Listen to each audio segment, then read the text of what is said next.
afternoon, thank you very much and welcome here to Dunloy Cuchullin's GAC in County Antrim. It is round 4 of the Glen Dimplex All-Ireland Senior Camogie Championship. As you can hear in the background, a very strong wind here, but conditions ideal at the moment. We have had blasts of rain, but hopefully it won't spoil our coverage of Antrim against Galway, an important game coming up. I'm Darren Kelly, joined in the commentary box by Lane Aylward. And Lane, we're just saying there, the weather very unpredictable at the moment, but the clouds are promising for this upcoming game. Yeah, not tempting faith or anything here now, but hopefully we might knock a good 2 hours out of it here and we might get out here dry. But as you said, really windy conditions, and we saw in the first game, I suppose, Armagh 7 points down at half time playing against it, so it is a strong breeze and it is going to have a huge impact on the game. Yeah, second part of a double header already in the Premier Junior Championship. Armagh have beaten Antrim, coming from behind 7 points down at half time, as Elaine mentioned, 118 to 116, and Limerick have beaten down. That's in the Premier Junior Championship as well, 111 to 117. Elaine, one result already in the Senior Championship. Kilkenny, 4 wins out of 4 for them, 317 to 27. Like, they'll be getting ready to take on Galway next week for a semi-final spot. Yeah, absolutely. Look, no more so than Galway today. I think Kilkenny, Galway, Cork, the top teams now starting to ramp it up, I suppose, with a quarter-final or a semi-final in sight. And as you said, Kilkenny getting the job done today against Offaly. I suppose no real surprises there. Just condemning Offaly's woes, I think, for another week. But look, Kilkenny will be happy enough. Good score. Obviously, don't know what conditions or anything we're like in Kilkenny today, but a good score for Kilkenny. And as you said, they'll be ramping it up now for next week against Galway. As you mentioned, the top teams, this is the champions versus champions, the All-Ireland Intermediate champions, Antrim, who have been having a great year so far. Lost the league final to Wexford, lost to Kilkenny only by 6 points, has to be said, 2 weeks ago. They look at this as a big test against the Galway team, unbeaten since the league final of 2021, looking to go for back-to-back All-Irelands. They want to get their 4th win as well. Yeah, look, I think Galway have shown what they're about, and certainly anyone who had any doubts about it, I think we're gone at half-time against Down in the last group game. They really laid down a marker there and set out their intent, I think. And look, I discard any of the earlier games in the championship. I think Galway were probably training through it, probably looking at getting this run into the Kilkenny game and then onto an All-Ireland quarter-final or semi-final from there. So look, Galway, even looking at them going through the warm-up there now, they just look, I think, machine-like is probably the word I'd use most about them. They're powerful, they're strong, they're all tugged out there, ready to go. So look, they're certainly going about their business up here. And look, on the other side then you have Antrim. I suppose they would have been really happy with their performance. Obviously not the result maybe against Kilkenny 2 weeks ago, but certainly with their performance and holding Kilkenny to 6 points, no mean achievement. And then I suppose when you finish up and they look what Galway did to Down and the other game in that group, so they would have been happy enough with where they had finished. And as you said, probably started off the championship a little bit tentatively, coming back off the back of that league final loss to Wexford, and took a couple of minutes, maybe 10-15 minutes in that first group game against Offaly to get going, but really haven't looked back since. And look, they're building week on week, and if they can make the knockout stages, it'll be a huge achievement for their first year up senior.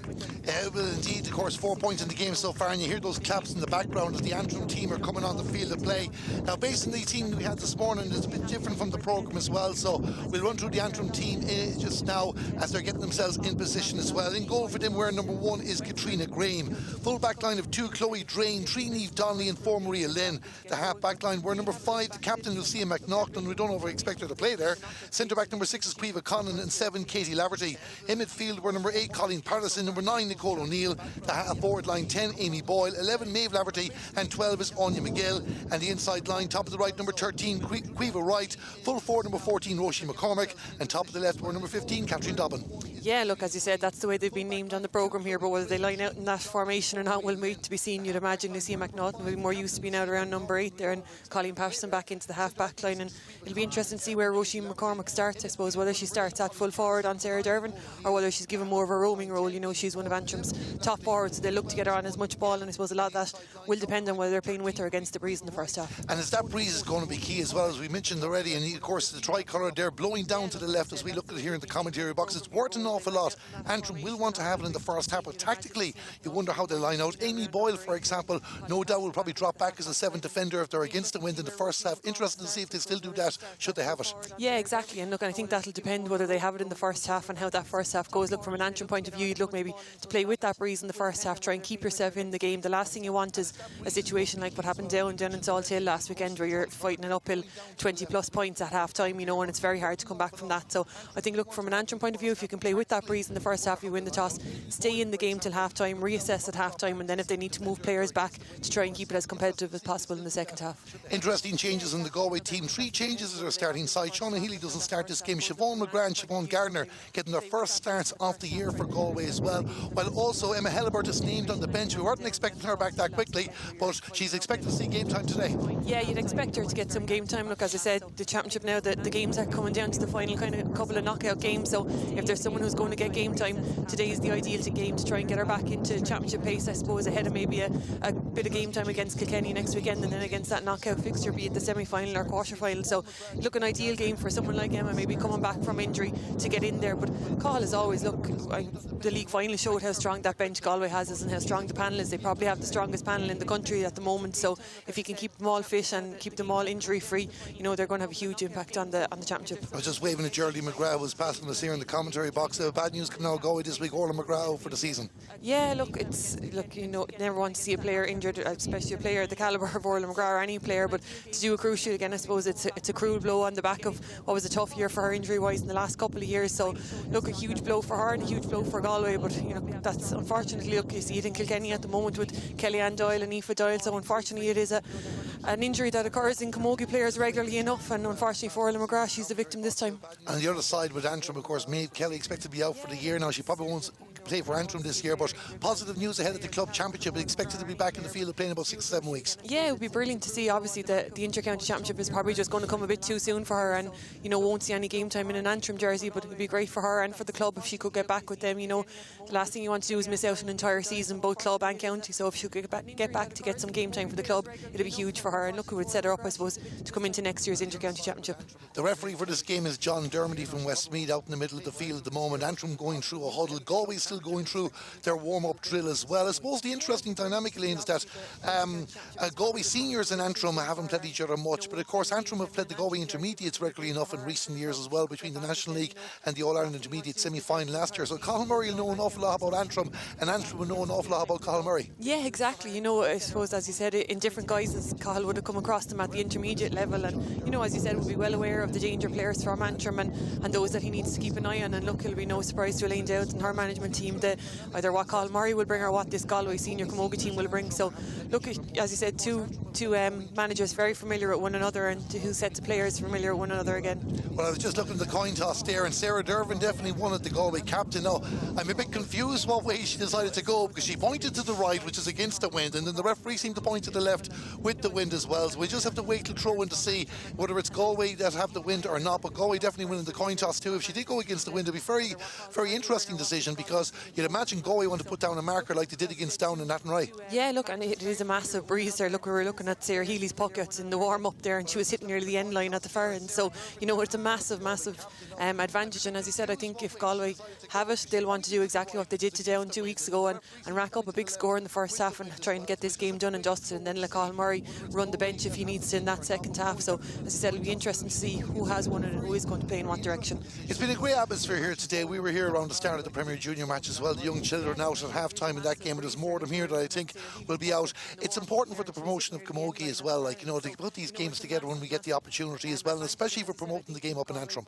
Absolutely, and look, the double header is the ideal way to do that. You know, it's such a shame when you see, you know, junior teams or second teams in counties going off to play the weekend or the same day as the senior team is playing at home. You know, it's hard to promote. Camogie supporters, I suppose, are such a small bunch. If we're going in two different directions, it's always going to split the crowd. Whereas coming here today, I mean, every Antrim Camogie supporter in the county is going to be here in Dunloy today and is going to get the chance to see both the junior team and the senior team. And look, it's huge for Antrim to have a senior team, to have a team back up at senior level competing at the top level, and to bring the All-Ireland and League champions to Dunloy and to give it a real rattle, you know, on the back of having brought Kilkenny here last weekend. So it's massive, and ahead of their last home game as well against Limerick next weekend. So 3 huge weekends for Antrim Camogie. Yeah, and of course again, another opportunity to test themselves against one of the top teams in the country. But as you just touched on as well, both teams are probably having one eye on next week's fixtures. We've already talked about Kilkenny and regards Galway. That'll be for top of the table regardless what happens here today. So let's dare we say we get the surprise and Antrim get a result. Galway will still be fighting for top spot next week, but Antrim's key match is that game against Limerick. Regardless what happens in Cappamore today,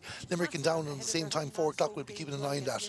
Yeah, look, exactly. It's, as you said, while Galway are keeping one eye on Kilkenny, I suppose, and what they do today and that clash next weekend, Antrim will most certainly be keeping an eye on what both Down and Limerick are doing today, because that'll have a huge impact on their weekend next weekend. And as you said, Limerick coming to town to try and snatch a victory, and if they're coming on the back of a victory over Down, you know, it'll be a difficult enough encounter for Antrim. But look, I suppose for now and for today, it's going to be all focus on today's game, but focus will quickly turn after today's game to next weekend and the permutations, I suppose, and what a win or what a draw would mean to anyone. So look, Antrim certainly probably looking down the table at what's happening underneath them and who might be creeping up, and Galway certainly with one eye on Kilkenny. Yeah, there's about 2 minutes to throw in at the moment. Galway are in their huddle, and you might see a player just hopping across the field in crutches. Now it's Katrina Cormack, and the player they hope to have back involved in the Galway setup soon. Antrim going back in now to the dugout too to get their last messages as well.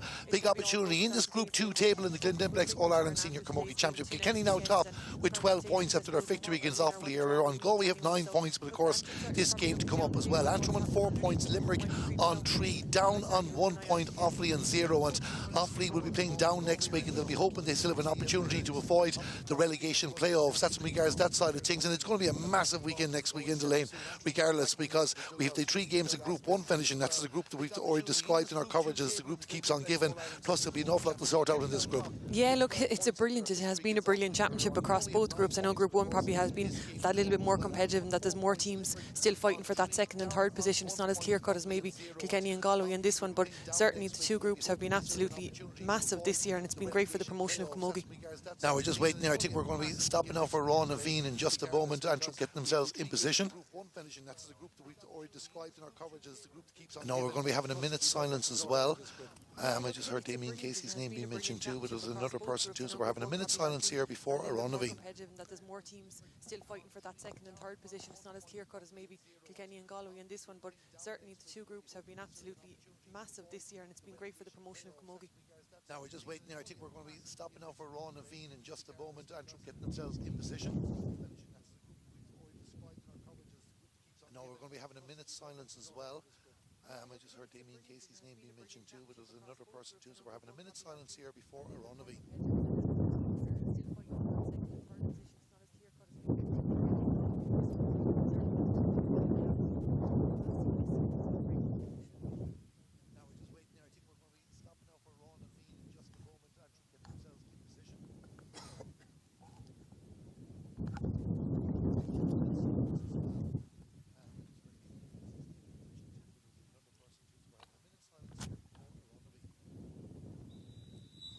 Yes, Shiva Animusu, may the rest in peace.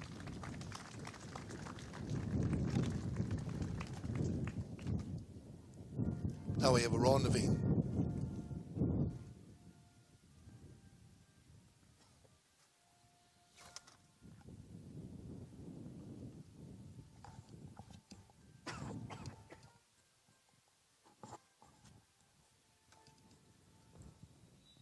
Yes, Shiva Animusu, may the rest in peace.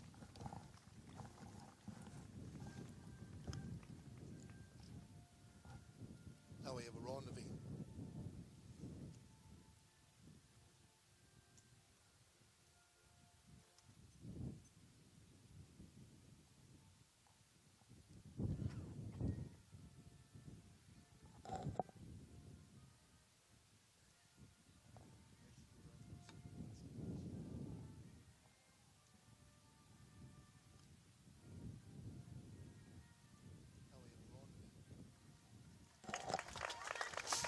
That was a Raw Naveen there. Antrim looking really up for it there right in front of us here in the commentary box. Galway cool, calm and collective now, and Galway have the wind in the first half. I'm just watching their attackers, including Siobhan McGrath, getting into position as well. Elaine, I suppose based on what we saw in the junior match, we reckon this wind is worth 8 points. That's the target for Antrim to stay within the first half. That's our technical calculation based on the first game, but we've yet to be proven wrong maybe. But certainly it is worth, I'd say, 8 to 10 points. And look, we're going to see a lot of action inside in that full forward line. To expect to see Siobhan McGrath, Ailish O'Reilly and Sabine Rabbit really, really busy inside there. As I said, Sarah Healy's puck outs alone, if she gets a couple of them, will land them right down in that square. So, that's where all the action is going to be, you'd imagine, in this first half. The ball has been thrown in. Antrim's number 8 and 9, Colleen Patterson and Nicole O'Neill went in for the toss. And it'll be interesting to see how they get on against Aoife Donoghue and Niamh Kilkenny. But there's Lucian McNaughton, the captain, wearing number 5 for Antrim with the white helmet and the red streaks going through it, and plenty of activity around the middle. Niamh Hanafy coming out to get involved as well. She wears number 12 for Galway, but as Lucia McNaughton with the ball goes out over the line, so it's going to be a sideline cut for Galway in the early stage. And of course that breeze is the key factor as well, and Antrim will be determined to make it very, very difficult for Galway in the first half. And as of course we mentioned, well, a lot of people might have Galway down as unbackable favourites in this game. There was only 6 points between Antrim and Kilkenny 2 weeks ago at this very same venue, and that will stand to the Saffrons. But it's Aoife Donoghue, the player of the year in 2021, moving the ball down the field. Caoimhe Conlon just getting in the way there too. Shoulder in there by the Antrim player Anya McGill, and it's going to be a free for Galway, and it'll be interesting to see will it be. It'll be Carrie Dolan, of course, that's going to take this. There's so many free taking options for Galway at the moment, but Carrie Dolan is going to take this free. She has scored 113 in the championship so far, 11 from frees, one of them from a penalty as well, and she'll be Galway's main marks person as we've just over 1 minute gone here now. The dark clouds are starting to surface over us again.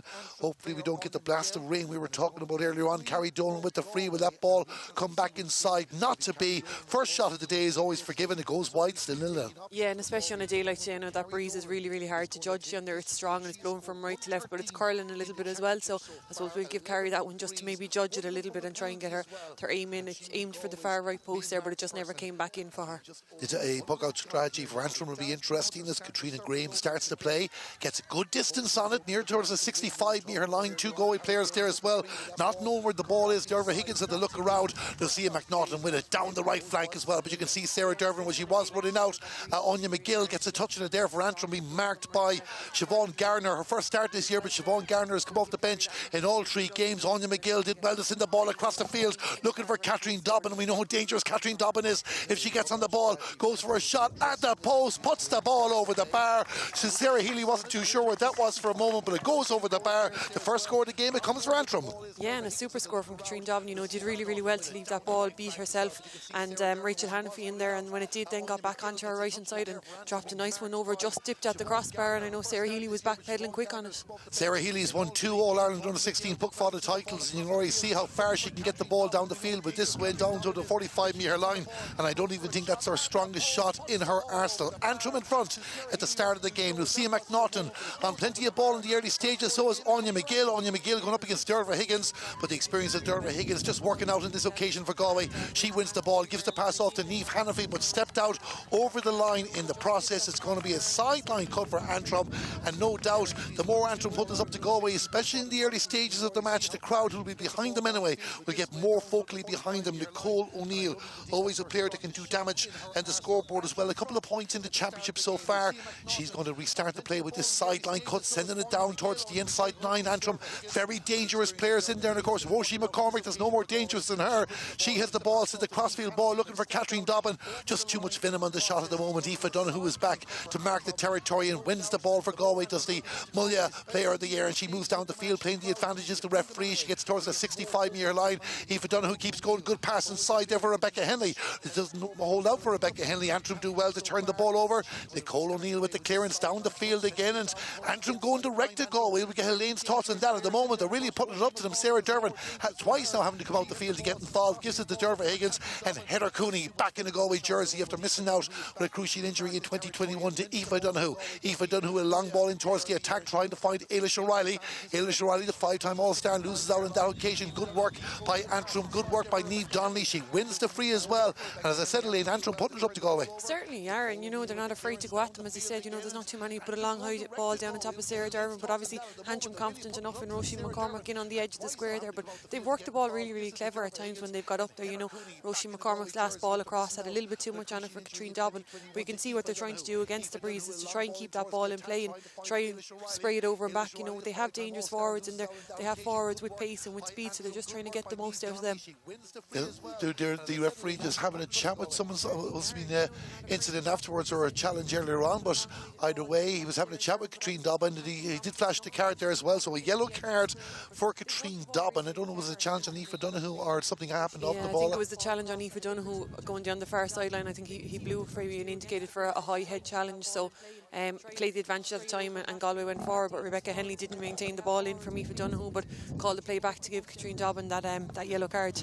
So a yellow card for Catherine Dobbin as Heather Cooney tries to move play down the right for Galway and finds Carrie Dolan. Carrie Dolan taking on Caoimhe Conlon. She wears 6 for Antrim. Good pass across for Rebecca Henley. Rebecca Henley Henley within range will go for a shot at the posts, and the umpires nodded at each other. The first score of the game for Galway, it's come after 5.5 minutes. Rebecca Henley with the point, 1 score each. Yeah, and again, just really clever use of the ball there. I suppose Carrie Dolan found herself in a little bit of space, clever enough to flick the one-handed pass across to Rebecca Henley, and look, she's not going to miss from there, especially with that breeze behind her, despite the best efforts of Chloe Drain, who came out to close her down really, really quick. And any sideline cuts for Galway within range, especially in this first half. Rebecca Henley will be fancying for a 2-pointer. Galway starting to get in their groove. Niamh Kilkenny involved in the play, sending it across. Siobhan McGrath trying to get her first touch in the game, but Maria Lynn staying very, very tight for her. Still Galway moving it down the yards, trying to play it on the ground if they can. Aoife Donoghue again in the middle of all that. Ailish O'Reilly trying to get possession of the ball. She does well to hold on to the ball, sends a ball across to Rebecca Henley, who's been unmarked, and Antrim wants to keep an eye on Rebecca Henley because that's 2 scores in less than a minute.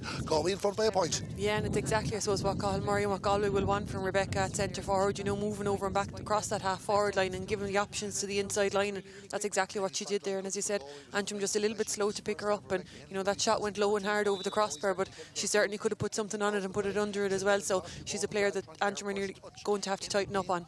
So Katrina Graham restarting the action as well, finds Nicole O'Neill in the middle of the field, quick cross-field ball. You can see the Antrim tactics looking to get Caoimhe Wright involved in the play, and she's making a name for herself this year in Maeve Kelly's absence up against Heather Cooney, and Caoimhe Wright refusing to give in as well, and Antrim hold possession through Katie Laverty. Katie Laverty had the pass across to Colleen Patterson, I should say, sends it to Roisin McCormick, who's gotten away from Derva Higgins, and Roisin McCormick has the ball, turns on the left hand side, trying to get a better angle at the post, and Antrim are back level straight away. That's a positive response from Roisin McCormick. 7 minutes gone, 2 points apiece. Yeah, and that's exactly what it is. It's a huge positive response from Antrim. They work the ball really, really well up, and as you said, you can see what they're trying to do. It's that crossfield ball into space. They don't have too many players up there, but what they have up there has plenty of pace.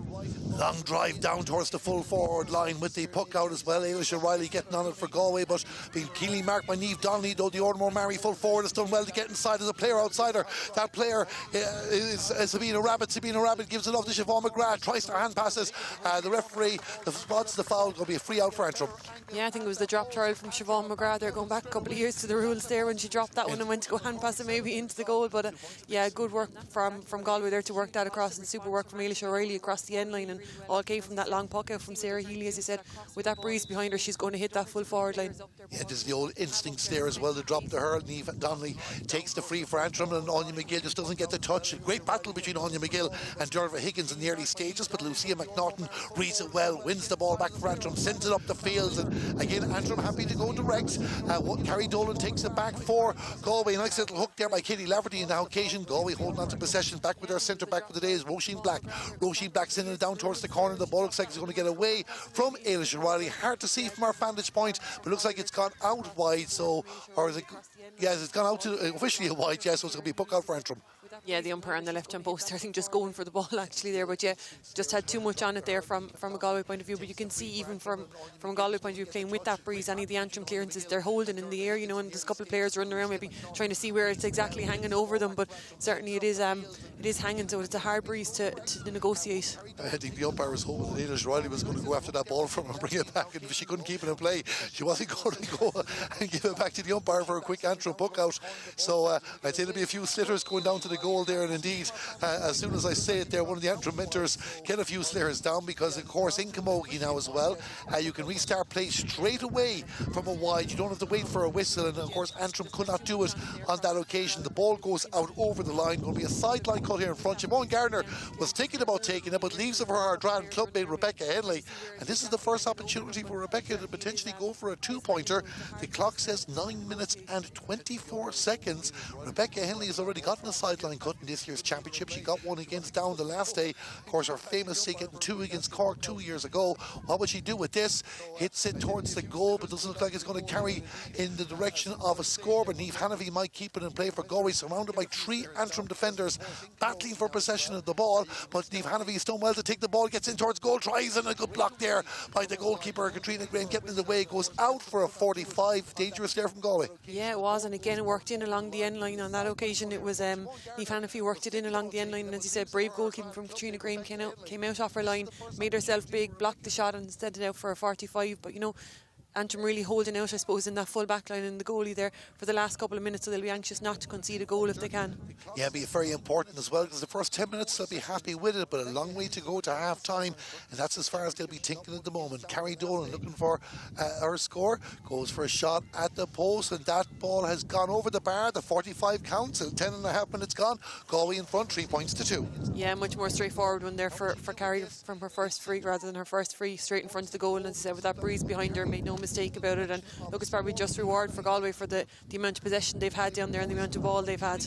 Antrim trying to spray it around there, going for the same tactic again on this occasion. Nicole O'Neill wins it for them, sending it down the field again, not wasting time with it, getting down towards the inside line. That's where they reckon they'll make hay, but Galway getting wise to it. Heather Cooney leaving the ball off there for Aoife Donoghue. Aoife Donoghue gives the pass off to the captain, Sarah Dervin. Both of them play for the Mulligan club in Galway. Sarah Dervin sent it into space, but back as we expected Amy Boyle to act as the extra defender, and she sweeps up and sends the ball down the field again. Can't keep it in play.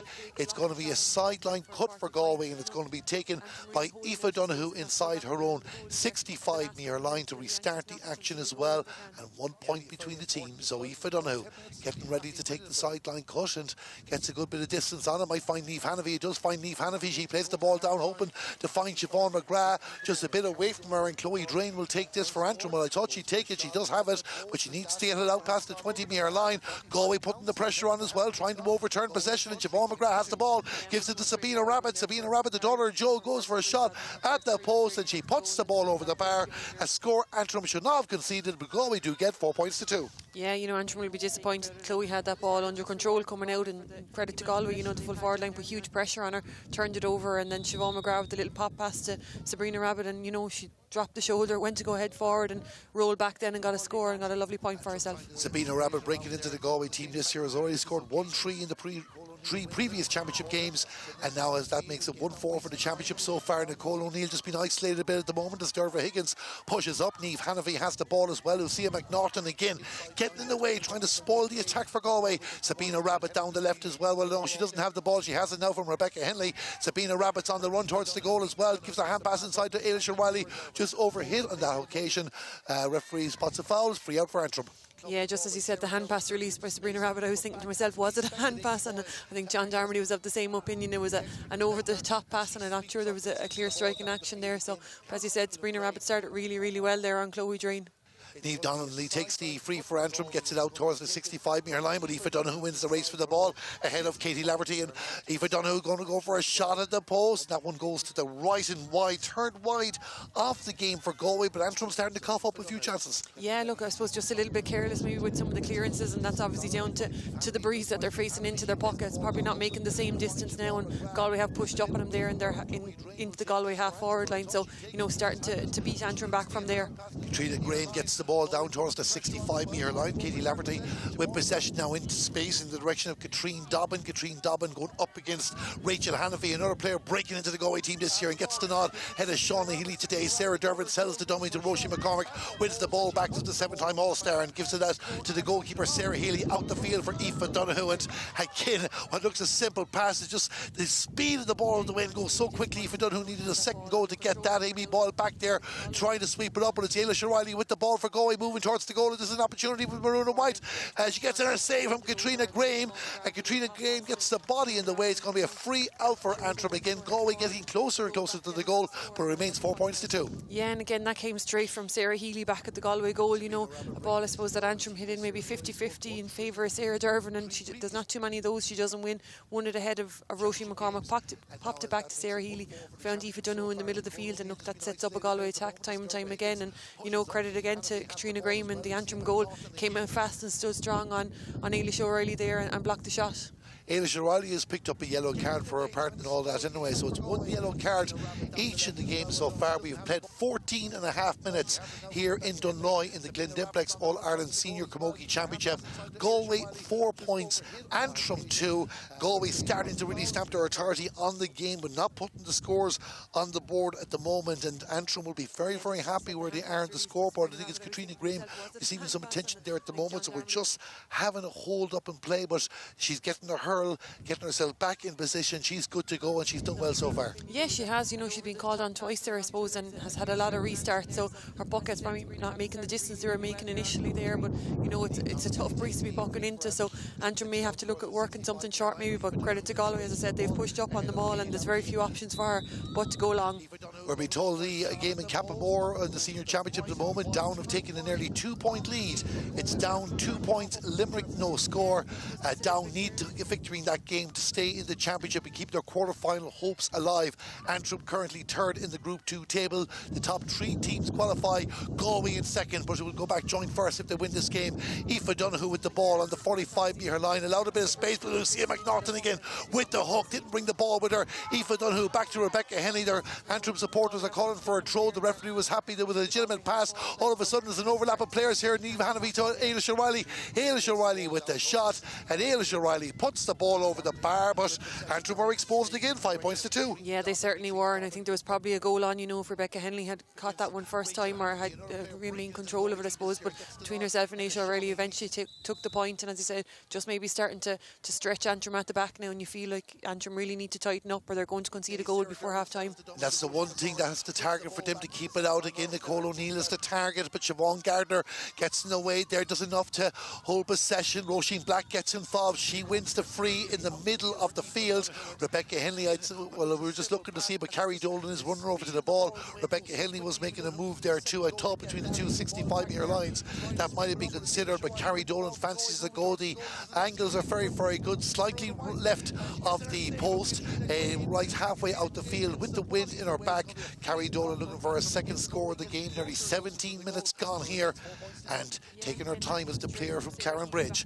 Carrie Dolan has a routine, picks the setter up, goes to the post. Antrim concede the score, it's gone over the bar, and Galway are now gone 4 points clear, 6 points to 2.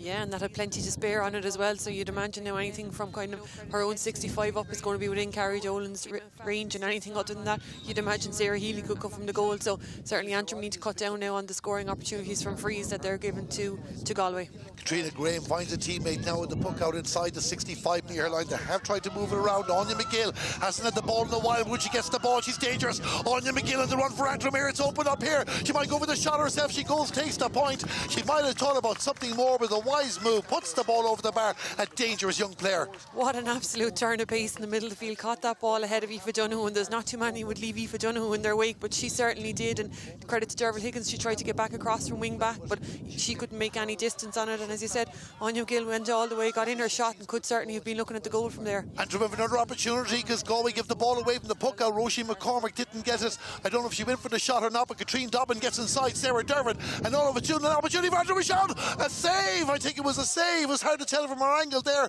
but the ball didn't go into the goal. Goes out the far side of the field. We get Elaine Ilwood's thoughts in that at the moment. It's going to be a free out for Galway, I think, but all of a sudden there, Galway give the ball away. Katrine Dobbin gets inside Sarah Dervan. They should have got a goal out of that. They should have certainly, and look, I think it made it come off Sarah Healy's heel inside in the goal and spun up from there, but I'm not sure she knew too much about it, but certainly Galway won't be happy, first of all, to have given away possession so easily from their own puck out, and then secondly with how easy Katrine Dobbin got in along the end line and got that shot away, but it just goes to show how potent Antrim can be in that full forward line. The free taking the far corner of the field, Galway attacking the goal to the left, and Sarah Healy gets it down towards the opposite 65-metre line. Won by Carrie Dolan. Derval Higgins using the ground to find a teammate, and it's a good play from Galway, but they've lost possession again, and Antrim now starting to grow in confidence again after a shaky middle part of this half. Katie Laverty sends the ball into space, and Katrine Dobbin happy to run after any ball there. Rachel Hanavy gets first for Galway in this occasion, gives the ball off to Roisin Black. Roisin Black goes past the 45-metre line. The pass for Derval Higgins,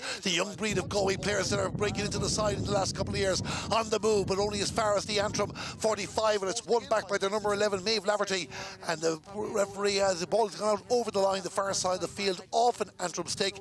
It's going to be, is it a sideline cut for Galway, maybe an opportunity for Rebecca Henley? Yes, sideline cut from the far side. I think the line just came a bit closer. Maeve Laverty there, she tracked back really, really well, but when she got control of that just a little bit close to the sideline, took it over the sideline, and as you said, a chance now for Rebecca Henley from just outside the 45.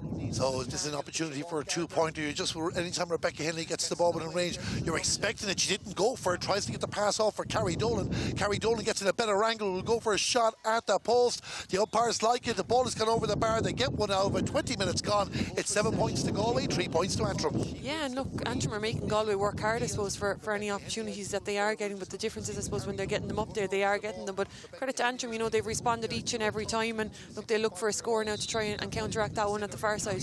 A very, very interesting 10 minutes coming here, because we told you at the very start of the commentary how strong this breeze is, and we reckon, by our own guesstimate, it has to be said, that it's worth 8 points. Galway only lead by 4 at the moment. They've Trent goal on a couple of occasions, so Antrim will probably hit a better goal chance in the game. It is a battle for possession on the 40-65 metre line. Lucia McNaughton wins it, but the ball just spills away from Colleen Patterson. She holds on to possession, gives it to her midfield teammates Nicole O'Neill, but that bounce on the ground. It's always hard to know what in part the wind is playing in that. Nicole O'Neill doing well to hold possession, and it's won by Colleen Patterson again along the ground, down in the direction of Roisin McCormick. She wears the green helmet, turns on the left, goes for a shot. It might stay in play for Katrine Dobbin, though. That ball not fully gone yet. Eventually goes, which I believe is Antrim's first official wide of the game. Yeah, and Sarah Healy straight away with the quick puck out to Niamh Kilkenny out around the middle of the field for Galway, and it sets Galway on the attack straight away. Niamh Kilkenny carries it forward, trying to drop it in towards Sabina Rabbit, but into the hands of Katrina Graham. Katrina Graham, the Antrim goalkeeper, comes out, spots her teammate free, that's Katie Laverty, and Katie Laverty couldn't control the ball. Siobhan McGrath applying the pressure on the 45 metre line, but the Antrim number 7 did well, lays it off to Maria Lynn. Maria Lynn, the corner back, when Antrim won the All-Ireland last year, the Intermediate All-Ireland, beating Kilkenny in a memorable game in Croke Park. Galway, of course, won the senior final against Cork, another memorable game as well. The referee spots a foul. It's going to be a free for Galway inside the 65 metre line. Yeah, I think just a late hurling on Derval Higgins there as she was going forward with that ball, and certainly this one inside the 65 will be well within Carrie Dolan's range. It is slightly more out towards the sideline now than her previous efforts, but you know, she's had a couple of attempts at the goal and she's been very accurate with them since that first one, so you'd imagine she'll be able to judge this one in. Yeah, she certainly found her range after the opening miss at the start of the game. It's Galway 7 points, Antrim 3. This is the Glen Dimplex All-Ireland Senior Camogie Championship, live here in the Dunloy Cucullins GAC Club in County Antrim. Antrim's second home game of the championship. They host Limerick next week. Carrie Dolan with the free for Galway. It's going to travel. Is it accurate enough? I think it is, based on how Katrina Graham reacted. The ball goes over the bar. 22 minutes and 10 seconds gone. 8-3 to Galway. Yeah, and Carrie Dolan was again just showing her importance to this Galway team. You know, she scored from frees, she scored from play, and she scored a 45. So, you know, as I said, Antrim really going to have to start cutting out those give meets for Carrie Dolan. So Katrina Graham again with the short puck up, but Siobhan Gardner is pushed up, put in the press. Niamh Hanavy there for the break, but it's won by Nicole O'Neill. Nicole O'Neill trying to get it away, but she's giving it away to Niamh Hanavy, and all of a sudden space opens up here for Galway. Niamh Hanavy to Ailish O'Reilly. Ailish O'Reilly to Siobhan McGrath. Chance for Galway. Shot a goal! A goal for Galway. Siobhan McGrath puts the ball to the back of the net. We were wondering, was it too soon for her to be back in the starting team, but she's back. She gets the goal, 1-8 to 3 points. Yeah, and look, it's what Galway have been threatening there for the last couple of minutes, isn't it? You know, quick ball through the hand, quick change of hands through Sabine Rabbit, through Rebecca Henley, you know, straight through, and from Ailish O'Reilly then into Siobhan McGrath, and Siobhan McGrath to finish. You know, Katrina Graham out off the line again, but just couldn't do enough to stop the shot from Siobhan McGrath on that occasion. We told you about the magic number 8. Galway lead by 8 points now. It's 1-8 to 3 points, and they're on the move again as Ailish O'Reilly tried to pick out Niamh Kilkenny. There was a foul committed, so it's going to be a free in for Galway. The All-Ireland Senior Champions starting to put their stamp in this game now, because Carrie Dolan with a free in the central channel. It should be another white flag for them. 6.5 minutes to half time. Very few stoppages. One there for a bit of treatment on Katrina Graham. We're not expecting much injury time in the first half. And Carrie Dolan looking now to put the boot down for Galway. Getting ready to take the free. Takes the shot. It's gone over the bar. The umpire's going for the white flag. It's a score, 6 minutes to half time, 1-9 to 3 points. Yeah, and look, if you just look at it from the goal chance that Antrim had at the far end, you know, Galway have gone down and scored 1-2 or 1-3 without reply since. So, you know, that goal opportunity maybe waking them up a little bit, and they certainly look to have shaken off any of the cobwebs that might have been there after the long trip up yesterday evening. But they're certainly, as you said, starting to find their groove now, and Antrim starting to give away needless frees, and look, another chance just for Carrie Dolan to stretch that lead again. You know, start with Aoife Donoghue winning the puck out. Rebecca Henley was involved as well, and Carrie Dolan goes to ground, wins the free. There's an Antrim player with her helmet off at the moment. That is Amy Boyle, so there might just be a hold up and play for a couple of moments. We'll check in what's happening in Cappamore in a bit. And Amy Boyle, a very versatile player for Antrim as well, and a key person to try and keep the score down in the first half. Yeah, look, we presumed beforehand that she would drop back into that half back line as that spare player if Antrim were playing against the breeze, and that's exactly what has happened. But I suppose it's Galway's clever clever use of the ball, and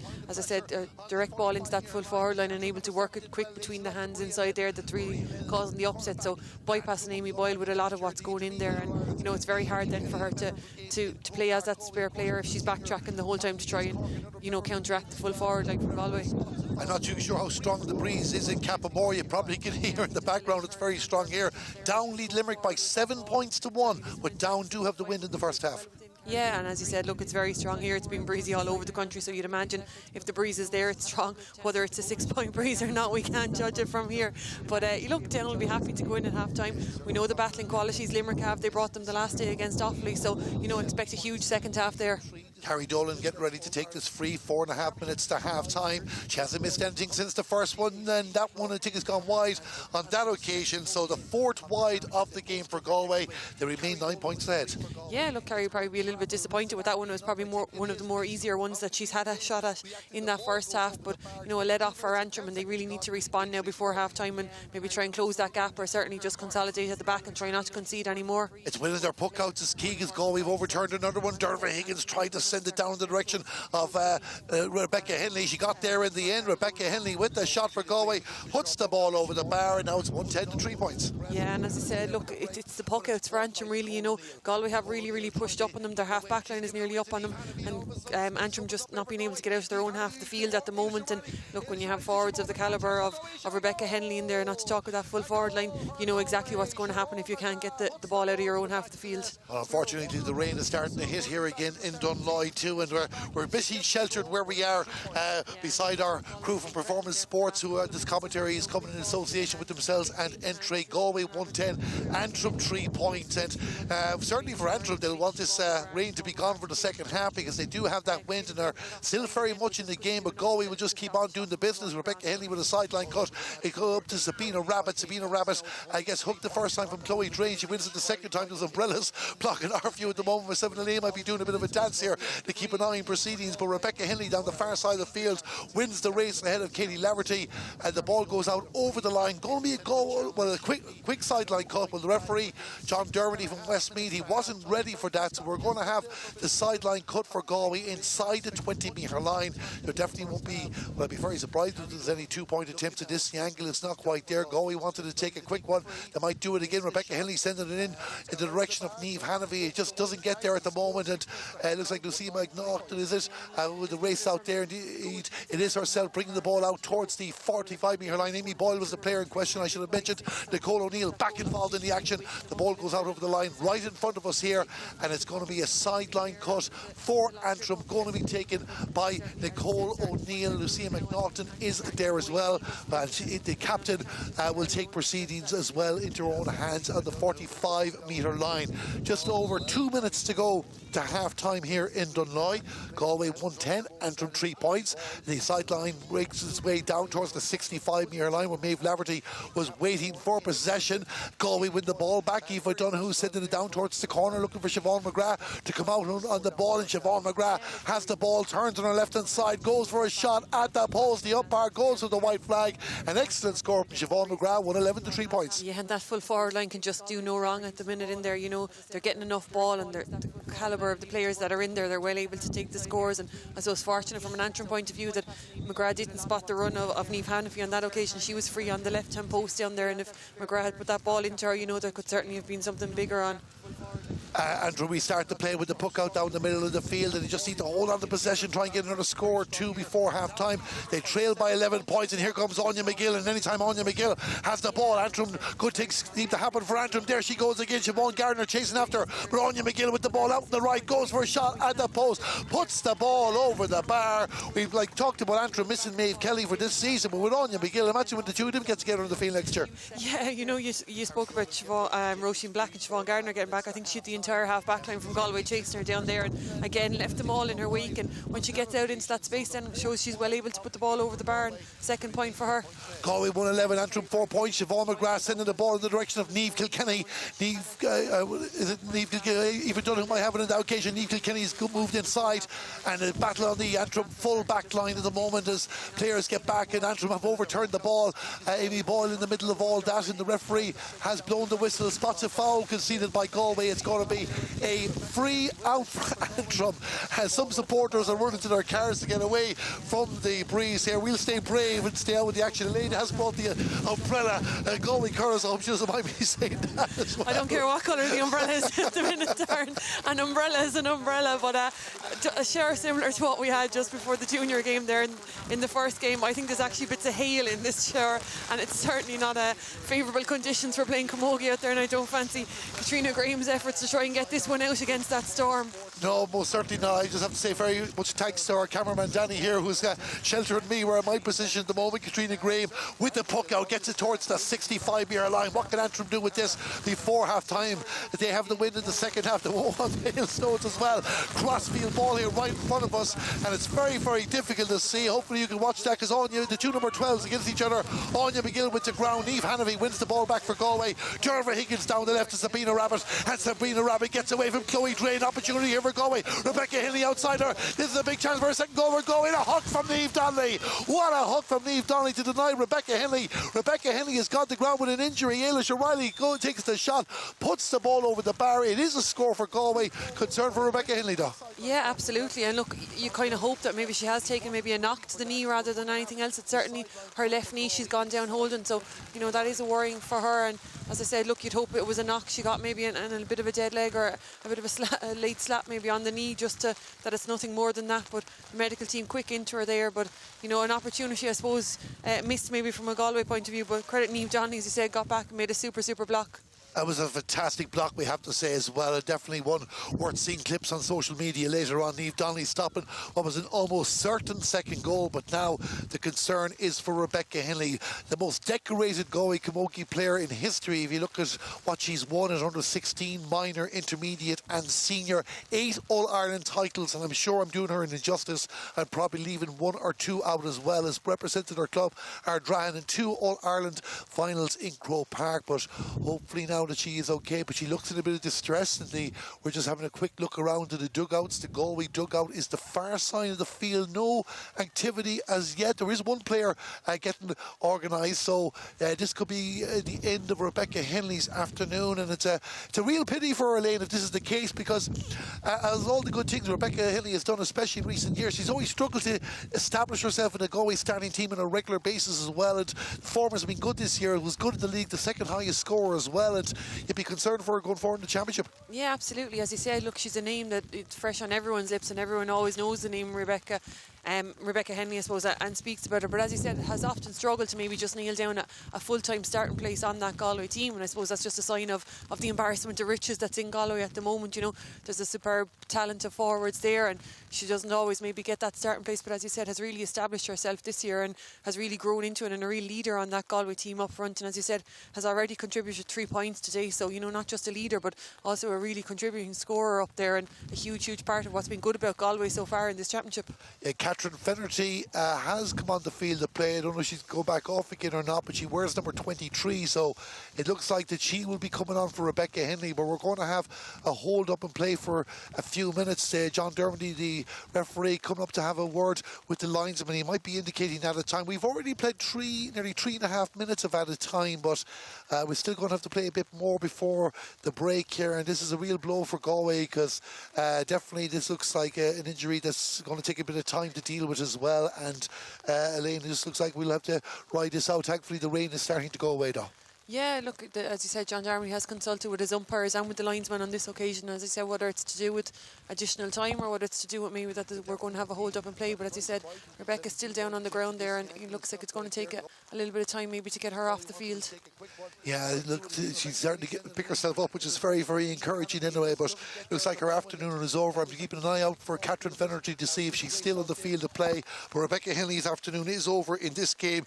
The half-time score from the match in Cappamore, down 10 points. Limerick 1-1. Caoimhe Costello with the goal for Limerick. That could be a very, very important goal for them leading into the second half. Yeah, absolutely. And what a player to get it to, I suppose. You know, she's been a real leader for them. And as you said, a bit of a surge obviously there before half-time, maybe in a goal that just puts a little bit less between them now, and makes it a real battle for Limerick in that second half. So Rebecca Henley going off the field and play, but thankfully she is walking, even if she's been assisted.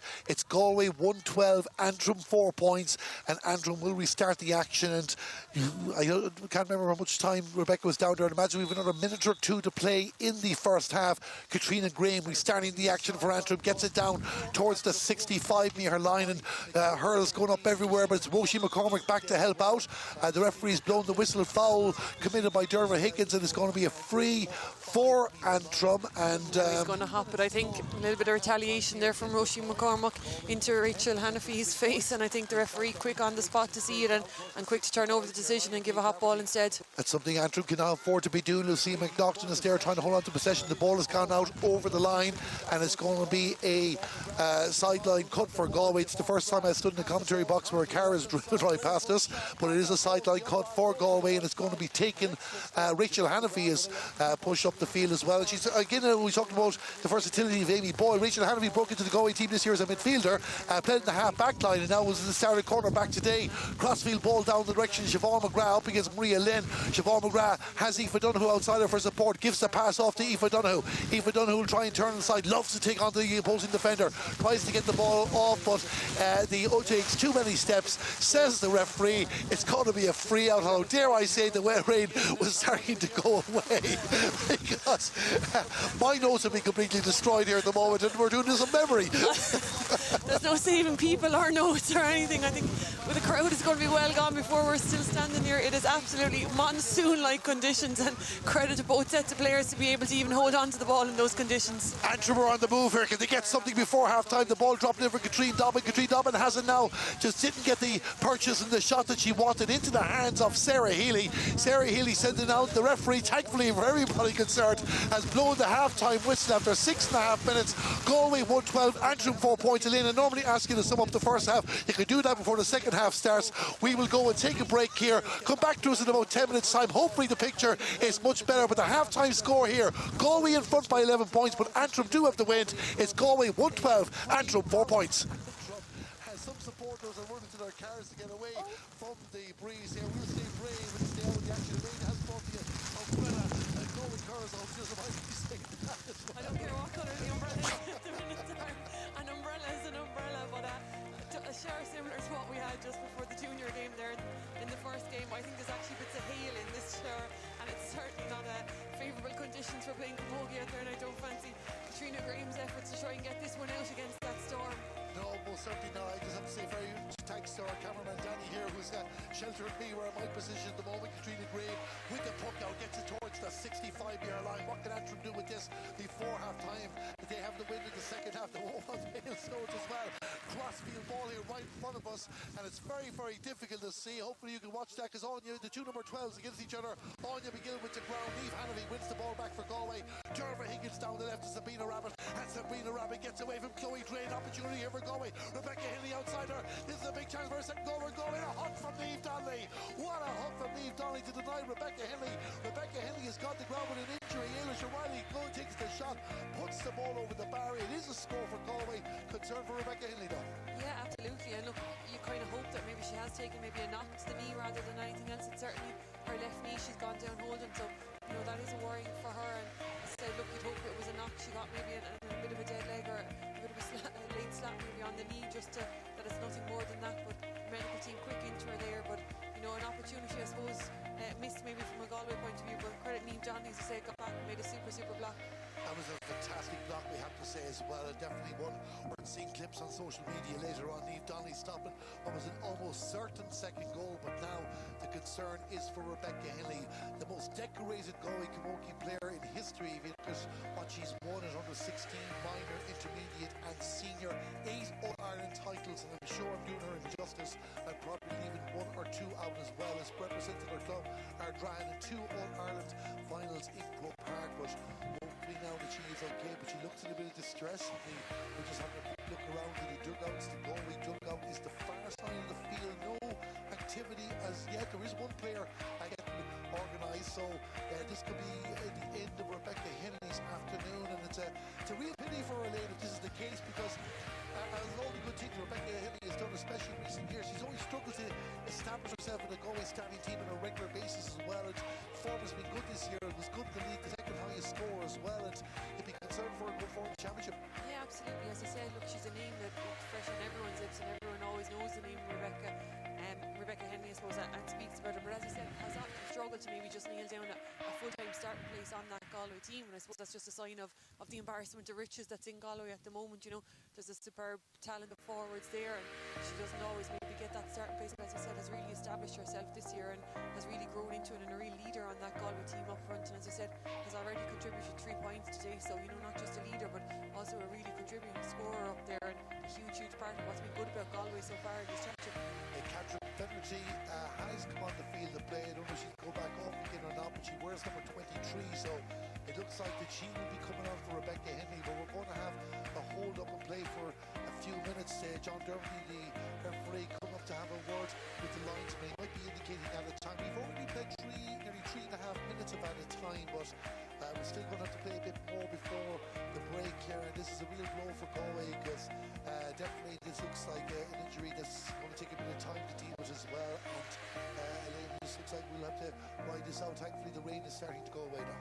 Yeah, look, as I said, John Harvey has consulted with his umpires and with the linesman on this occasion, as I said, whether it's to do with additional time or whether it's to do with maybe that we're going to have a hold up and play, but as I said, Rebecca's still down on the ground there, and it looks like it's going to take a little bit of time maybe to get her off the field. Yeah, look, she's certainly getting pick herself up, which is very encouraging anyway, but it looks like her afternoon is over. I'm keeping an eye out for Catherine Fennerty to see if she's still on the field of play. But Rebecca Henley's afternoon is over in this game. The half-time score from the match in Camogie, down 10 points, Limerick 1-1, Priva Costello with the goal for Limerick. That could be a very important goal for them leading into the second half.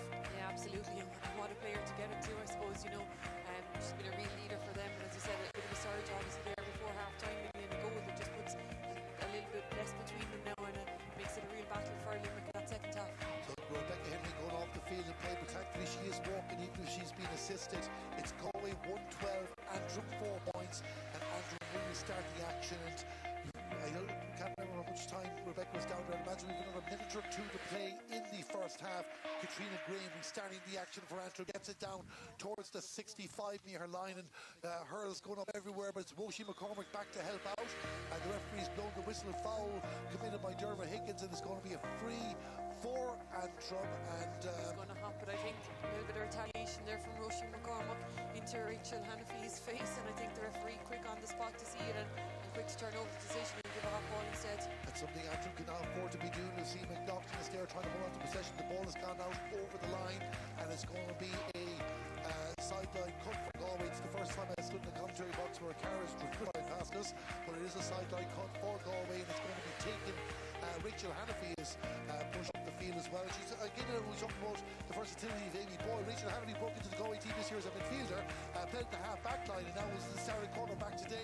Crossfield ball down the direction of Siobhan McGrath up against Maria Lynn. Siobhan McGrath has Aoife Donoghue outside her for support, gives the pass off to Aoife Donoghue. Aoife Donoghue will try and turn inside, loves to take on the opposing defender, tries to get the ball off, but the takes too many steps, says the referee. It's going to be a free out. How dare I say the rain was starting to go away because my nose will be completely destroyed here at the moment, and we're doing this from memory. There's no saving people or notes or anything. I think the crowd is going to be well gone before we're still standing here. It is absolutely monsoon-like conditions, and credit to both sets of players to be able to even hold on to the ball in those conditions. Antrim are on the move here. Can they get something before half-time? The ball dropped in for Katrina Domin. Katrina Domin has it now.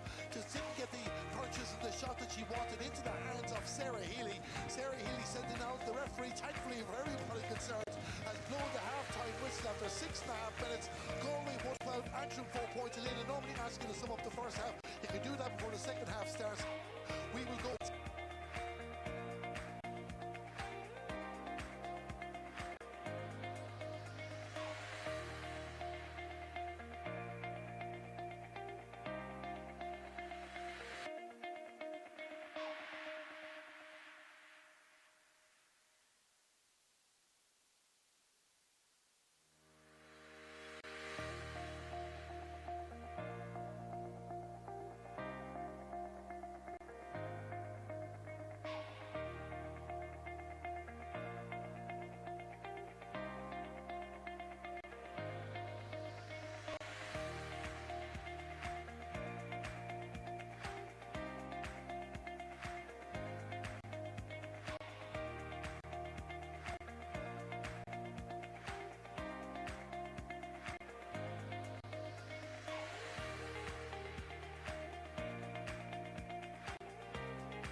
So welcome back here to Dunnoy as we get ready for the second half of the Glen Dimplex All-Ireland Senior Camogie Championship. And no, we haven't changed venues, we haven't even changed countries or all that.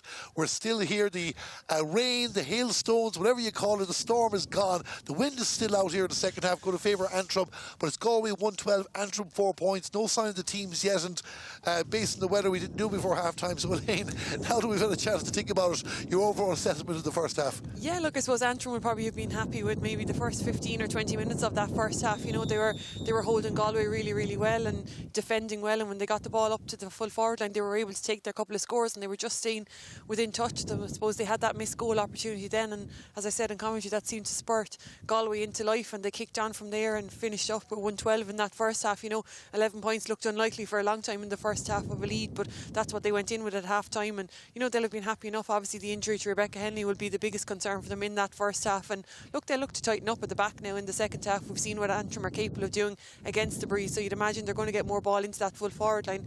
Anya McGill is going to stay running at that Galway full back line, and it'll be interesting to see how Galway deal with that. Yeah, because with Antrim, I suppose we're just getting the puck outs right, because they were giving an awful lot away, especially when Galway applied the pressure on as well. But anytime they did get the ball down toward the inside line for Antrim, they were causing problems. They were putting Galway under pressure as well. They need to do more of that. I suppose, like, it's only the real hopefuls will think that Antrim can turn this around, but like, you can hear it in the background. The breeze is very, very strong. It's not impossible, but if they can make some intents into it at the start, we could have a game on here. Yeah, certainly. Look, and they've asked a lot of questions of Galway in that first half. You know, Galway haven't gotten anything easier. They haven't taken anything for granted. I think, you know, the physicality of Galway probably stood out a little bit around the middle of the field there when things got tough, when the conditions got particularly tough, and when the Antrim puck out was being beaten back time and time again from that half back line. You know, Galway really starts to dominate then, and there's only so long you can hold out the likes of Ailish O'Reilly, Siobhan McGrath and Sabine Rabbit in there. You know, they're going to get scores. So look, Antrim will have happy enough to have gone in, only haven't conceded maybe the one goal. There was those couple of other chances, but look, they'll have that breeze behind them now in the first half, and they weren't a bit afraid to tear into Galway in that first half. So you'd imagine they're not going to they'll do similar in the second half, you know. And if they can get enough ball, as I said, into the full forward line there, into Roisin McCormack and Katrine Dobbin. You know, Roisin McCormack obviously had to come out very far there in the first half to try and gain a bit of possession coming towards half time, just to try and get Antrim a foothold in the game. So you'd imagine she's going to stay a little bit closer to the goal in this second half, and as I said, they're well able to play the ball around in there, and we saw some lovely crossfield play for them that resulted in those couple of points for Katrine Dobbin and Anya McGill with the long runs in then. So look, they showed plenty of what they're capable of now, so how they start this second half will be really, really important for Antrim. Yeah, Antrim will go. Seem to be playing a bit of cat and mouse with each other there. Who'll come out first? But Antrim have decided to work their way out the field as well. We'll see when Galway come out in a moment. What will Colin Murray be saying to his team at half time? Because look, they hit the boot there after the Antrim goal chance, scoring 1-6 to a point to build up the impressive lead too. But he'll have picked out an awful lot that first half he mightn't have been happy about. Yeah, certainly. Look, and you know, it's probably a nice enough way to go in. You go in 11 points up, and there's plenty that you need to work on. So you know, he'll be happy enough to have gone in with the lead. But as you said, they'll have plenty to work on, and each and every time they got a score for that first 15 or 20 minutes, Antrim responded really, really well at the far end. So look, they look to cut out those opportunities, I suppose, and how they set up now against that breeze. You know, it seems to have dropped a little bit at the moment, where the rain has taken a little bit of a sting out of it for Galway, but certainly look how they set up, and I suppose how they deal then with their own puck outs, an area where Antrim struggled in the first half. Leisha McKenna is warmed up here in front of us anyway, and she's togged out now. She hasn't come on the field to play yet, so we're just having a quick look to see are Antrim making a half-time substitution, or will they be bringing her in early in the second half. Catherine Fennessy came on for Rebecca Henley before half-time with that injury for Rebecca, and she'll be on the field to play. I don't think there'll be any other changes. Again, look, the sun is out. I can assure you, to the right of our commentary box, all we can see is blue skies, but we saw those blue skies at the start of the match as well, and it changed very, very quickly. The clouds are moving past us here in Dunnoy as fast as the wind, but we're getting ready here for the start of the second half. Leisha McKenna not on the field to play yet for Antrim. She's right in front of us here in the dugout, the home team dugout, here right in front of the commentary box. Galway attacking the goal to the right against the wind. What can Antrim do? Can they get into this? There is 11 points between the teams. Can they make a ball game out of this, or will Galway show why they're All-Ireland Senior Camogie champions and maintain their advantage as Sabina Rabbit sends the ball down in the direction of Siobhan McGrath. Siobhan McGrath takes possession for Galway. The second half underway here. Pass inside there, looking for Carrie Dolan. Carrie Dolan closed out, back to Siobhan. Siobhan McGrath again has Niamh Kilkenny. Niamh Kilkenny always good for a first score, setting up one. Good pass across there for Catherine Fennerty, goes to ground, wins the free. No advantage required there. Chloe Drain, the guilty party. Galway more than likely will get the first score in the second half. Yeah, look, and credit to them. They started off that really, really well right from the throw in and move in the middle of the field, and the Antrim defence, stood firm, pushed them out time and time again. But as you said, when you have a player the quality of Niamh Kilkenny on the ball, she's obviously going to pick out that pass, and it was a super pass in to Catherine Finnerty. She took it at pace, ready to go for the goal, and Chloe Drain out quick on her and picked up a yellow card for the tackle. Chloe Drain, the second yellow card of the game for Antrim. Galway have had one, and Carrie Dolan getting ready to take the free. She has scored 5 points in the game in the first half. Rebecca Henley got 3, Siobhan McGrath with 1-1, Sabina Rabbit with 2, Ailish O'Reilly with a score, but Carrie Dolan gets her 6th of the afternoon. 1 minute into the second half, it's 1-13 to 4 points to Galway. Yeah, and probably the start, I suppose Antrim really didn't want, conceding straight away to Galway, but interesting to see now what Antrim do with the puck out. The puck out is going to be key as well. A long drive down for the opening one. Probably expected that as well. Down inside the 45-metre line, but Galway win a possession through Roisin Black. Roisin Black with a pass to Niamh Hanavy. Niamh Hanavy gets a bit of space and these Antrim players behind her and goes on a run. She continues soloing past the 45-metre line. Niamh Hanavy's gone much further than expected. Tries to get the pass off for Ailish O'Reilly. An important interception on that occasion by Niamh Donnelly, getting in the way. She's done well at fullback for Antrim, and now it's down to Anya McGill if she can get the ball into her hands. But Galway have 2 players nearby, and Aoife Donoghue in possession now, moving down the left hand side of the field in towards the corner for Ailish O'Reilly. He'll go left, centre, right, whatever is required. Niamh Donnelly's never too far away. Both of them claiming the ball. The decision goes Galway's way. A sideline cut outside the 20-metre line. Ailish O'Reilly leaving it off. I think Aoife Donoghue is the player that's going to take this. Just gives me a chance to go through the Antrim first half scores as well. Anya McGill with 2 scores, Katrine Dobbin and Roisin McCormick, the other players off the mark. 12 points between the teams at the moment as Aoife Donoghue restarts the action, but again Niamh Donnelly with the block down goes out over the line, and it's going to be another opportunity for Aoife Donoghue. The angle a bit more acute on this occasion, and Antrim need to watch out for the loose players. She sends it again in the direction of Ailish O'Reilly, but Niamh Donnelly getting in the way, not making it easy. Catherine Fennerty there for Galway as well. Antrim of bodies back. Caoimhe Conlon tries to get a touch. Galway still holding on to possession. The ball comes out the field, and Antrim have done well. Win the ball back, but they need to drive it down the field. But Galway again, never allowing Antrim a breather, never allowing them a chance to get on it. Niamh Kilkenny, the pass across the field towards Sabina Rabbit. She didn't take it the first time of asking. Mike does get it the second time of asking, charges into the player. Looks like that'll be a free out.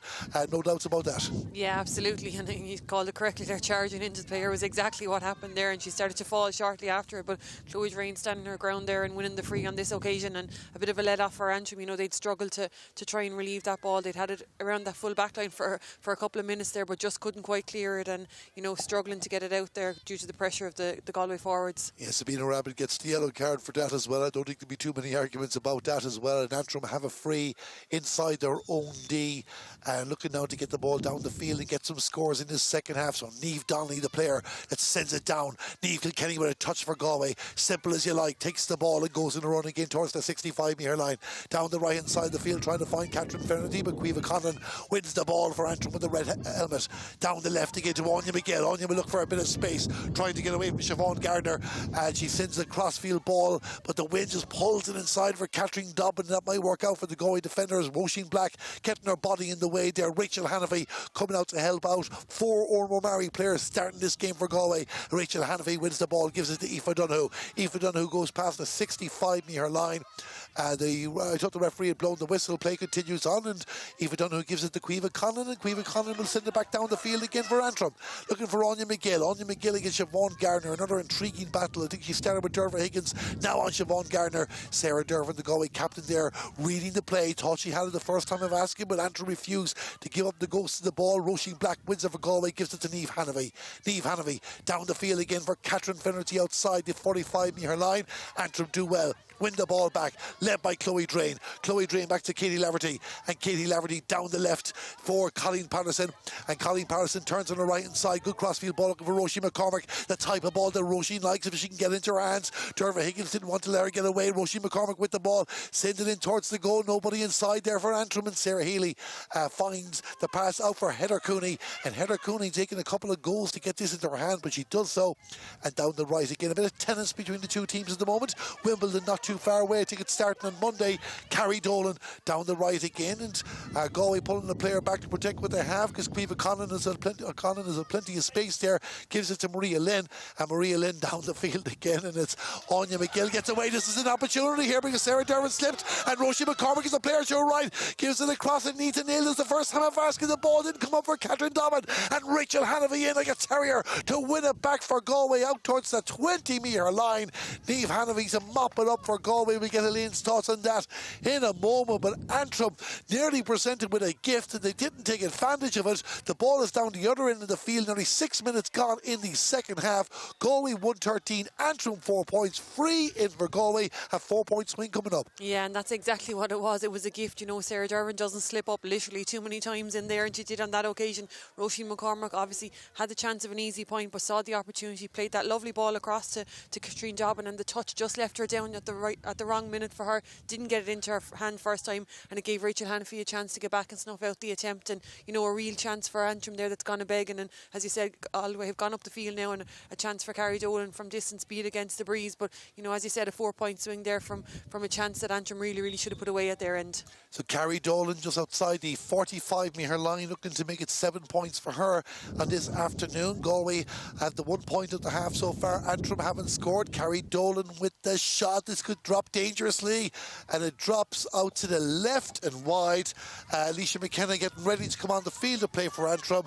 It remains 113 to 4 points. Yeah, and you could just see the strength of the breeze, I suppose, in that one from Carrie Dolan. It hung for ages up in the sky, and I suppose everyone was watching to see where it dropped, and unfortunately for Carrie, it just dropped to the left-hand side there and wide. So, you know, a little let off for Antrim, I suppose, given that they'd missed their goal opportunity at the far end. So Katrina Graham with the puck out down the field towards the 65-metre line. Anya McGill in possession there. Get the hand pass out towards the right, towards Lucia McNaughton, and Lucia goes on the run there as well. Gets ahead of Sabina Rabbit, has the advantage for a foul. Play continues on. Queevil Wright, the player with the shot. Are we going back for the advantage? No, we're not. The ball goes to the right and wide. The score doesn't count for Antrim.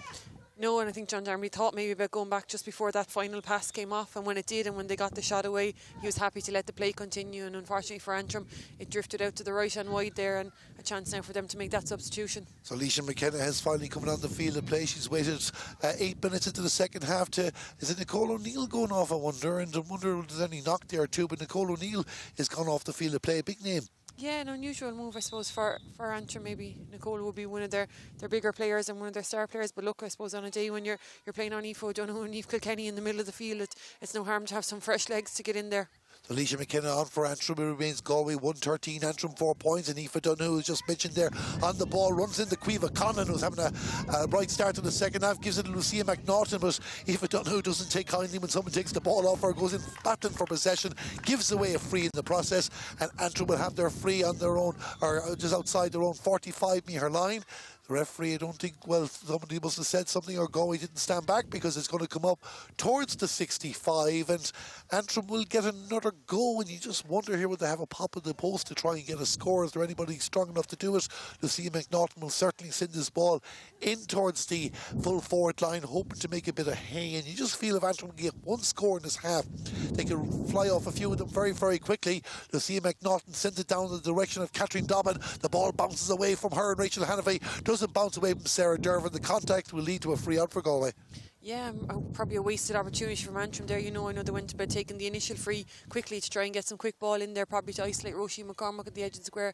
When that didn't happen, then they got to move it forward. And as I said, it was probably from, I would think, maybe a more dangerous position where they could have had it heading towards the goal, but didn't opt it to go short out to the right. And look, once it bet Katrina Dobbin there, Sarah Dervin was always going to mop it up there. And as I said, a needless free from Antrim, then just free out and a chance for Galway to relieve any pressure that might have been there. Sarah Dervin receiving some attention at the moment. We can tell you Limerick are right back in the other game in Cappamore after 42 minutes. So Sarah Dervin going off, and concern there for Galway. It could be precautionary, but Sarah Dervin gone off. I was just going to say Limerick 2-4 down 10 points. Limerick back in level terms, but first Elaine, Sarah Dervin going off the field.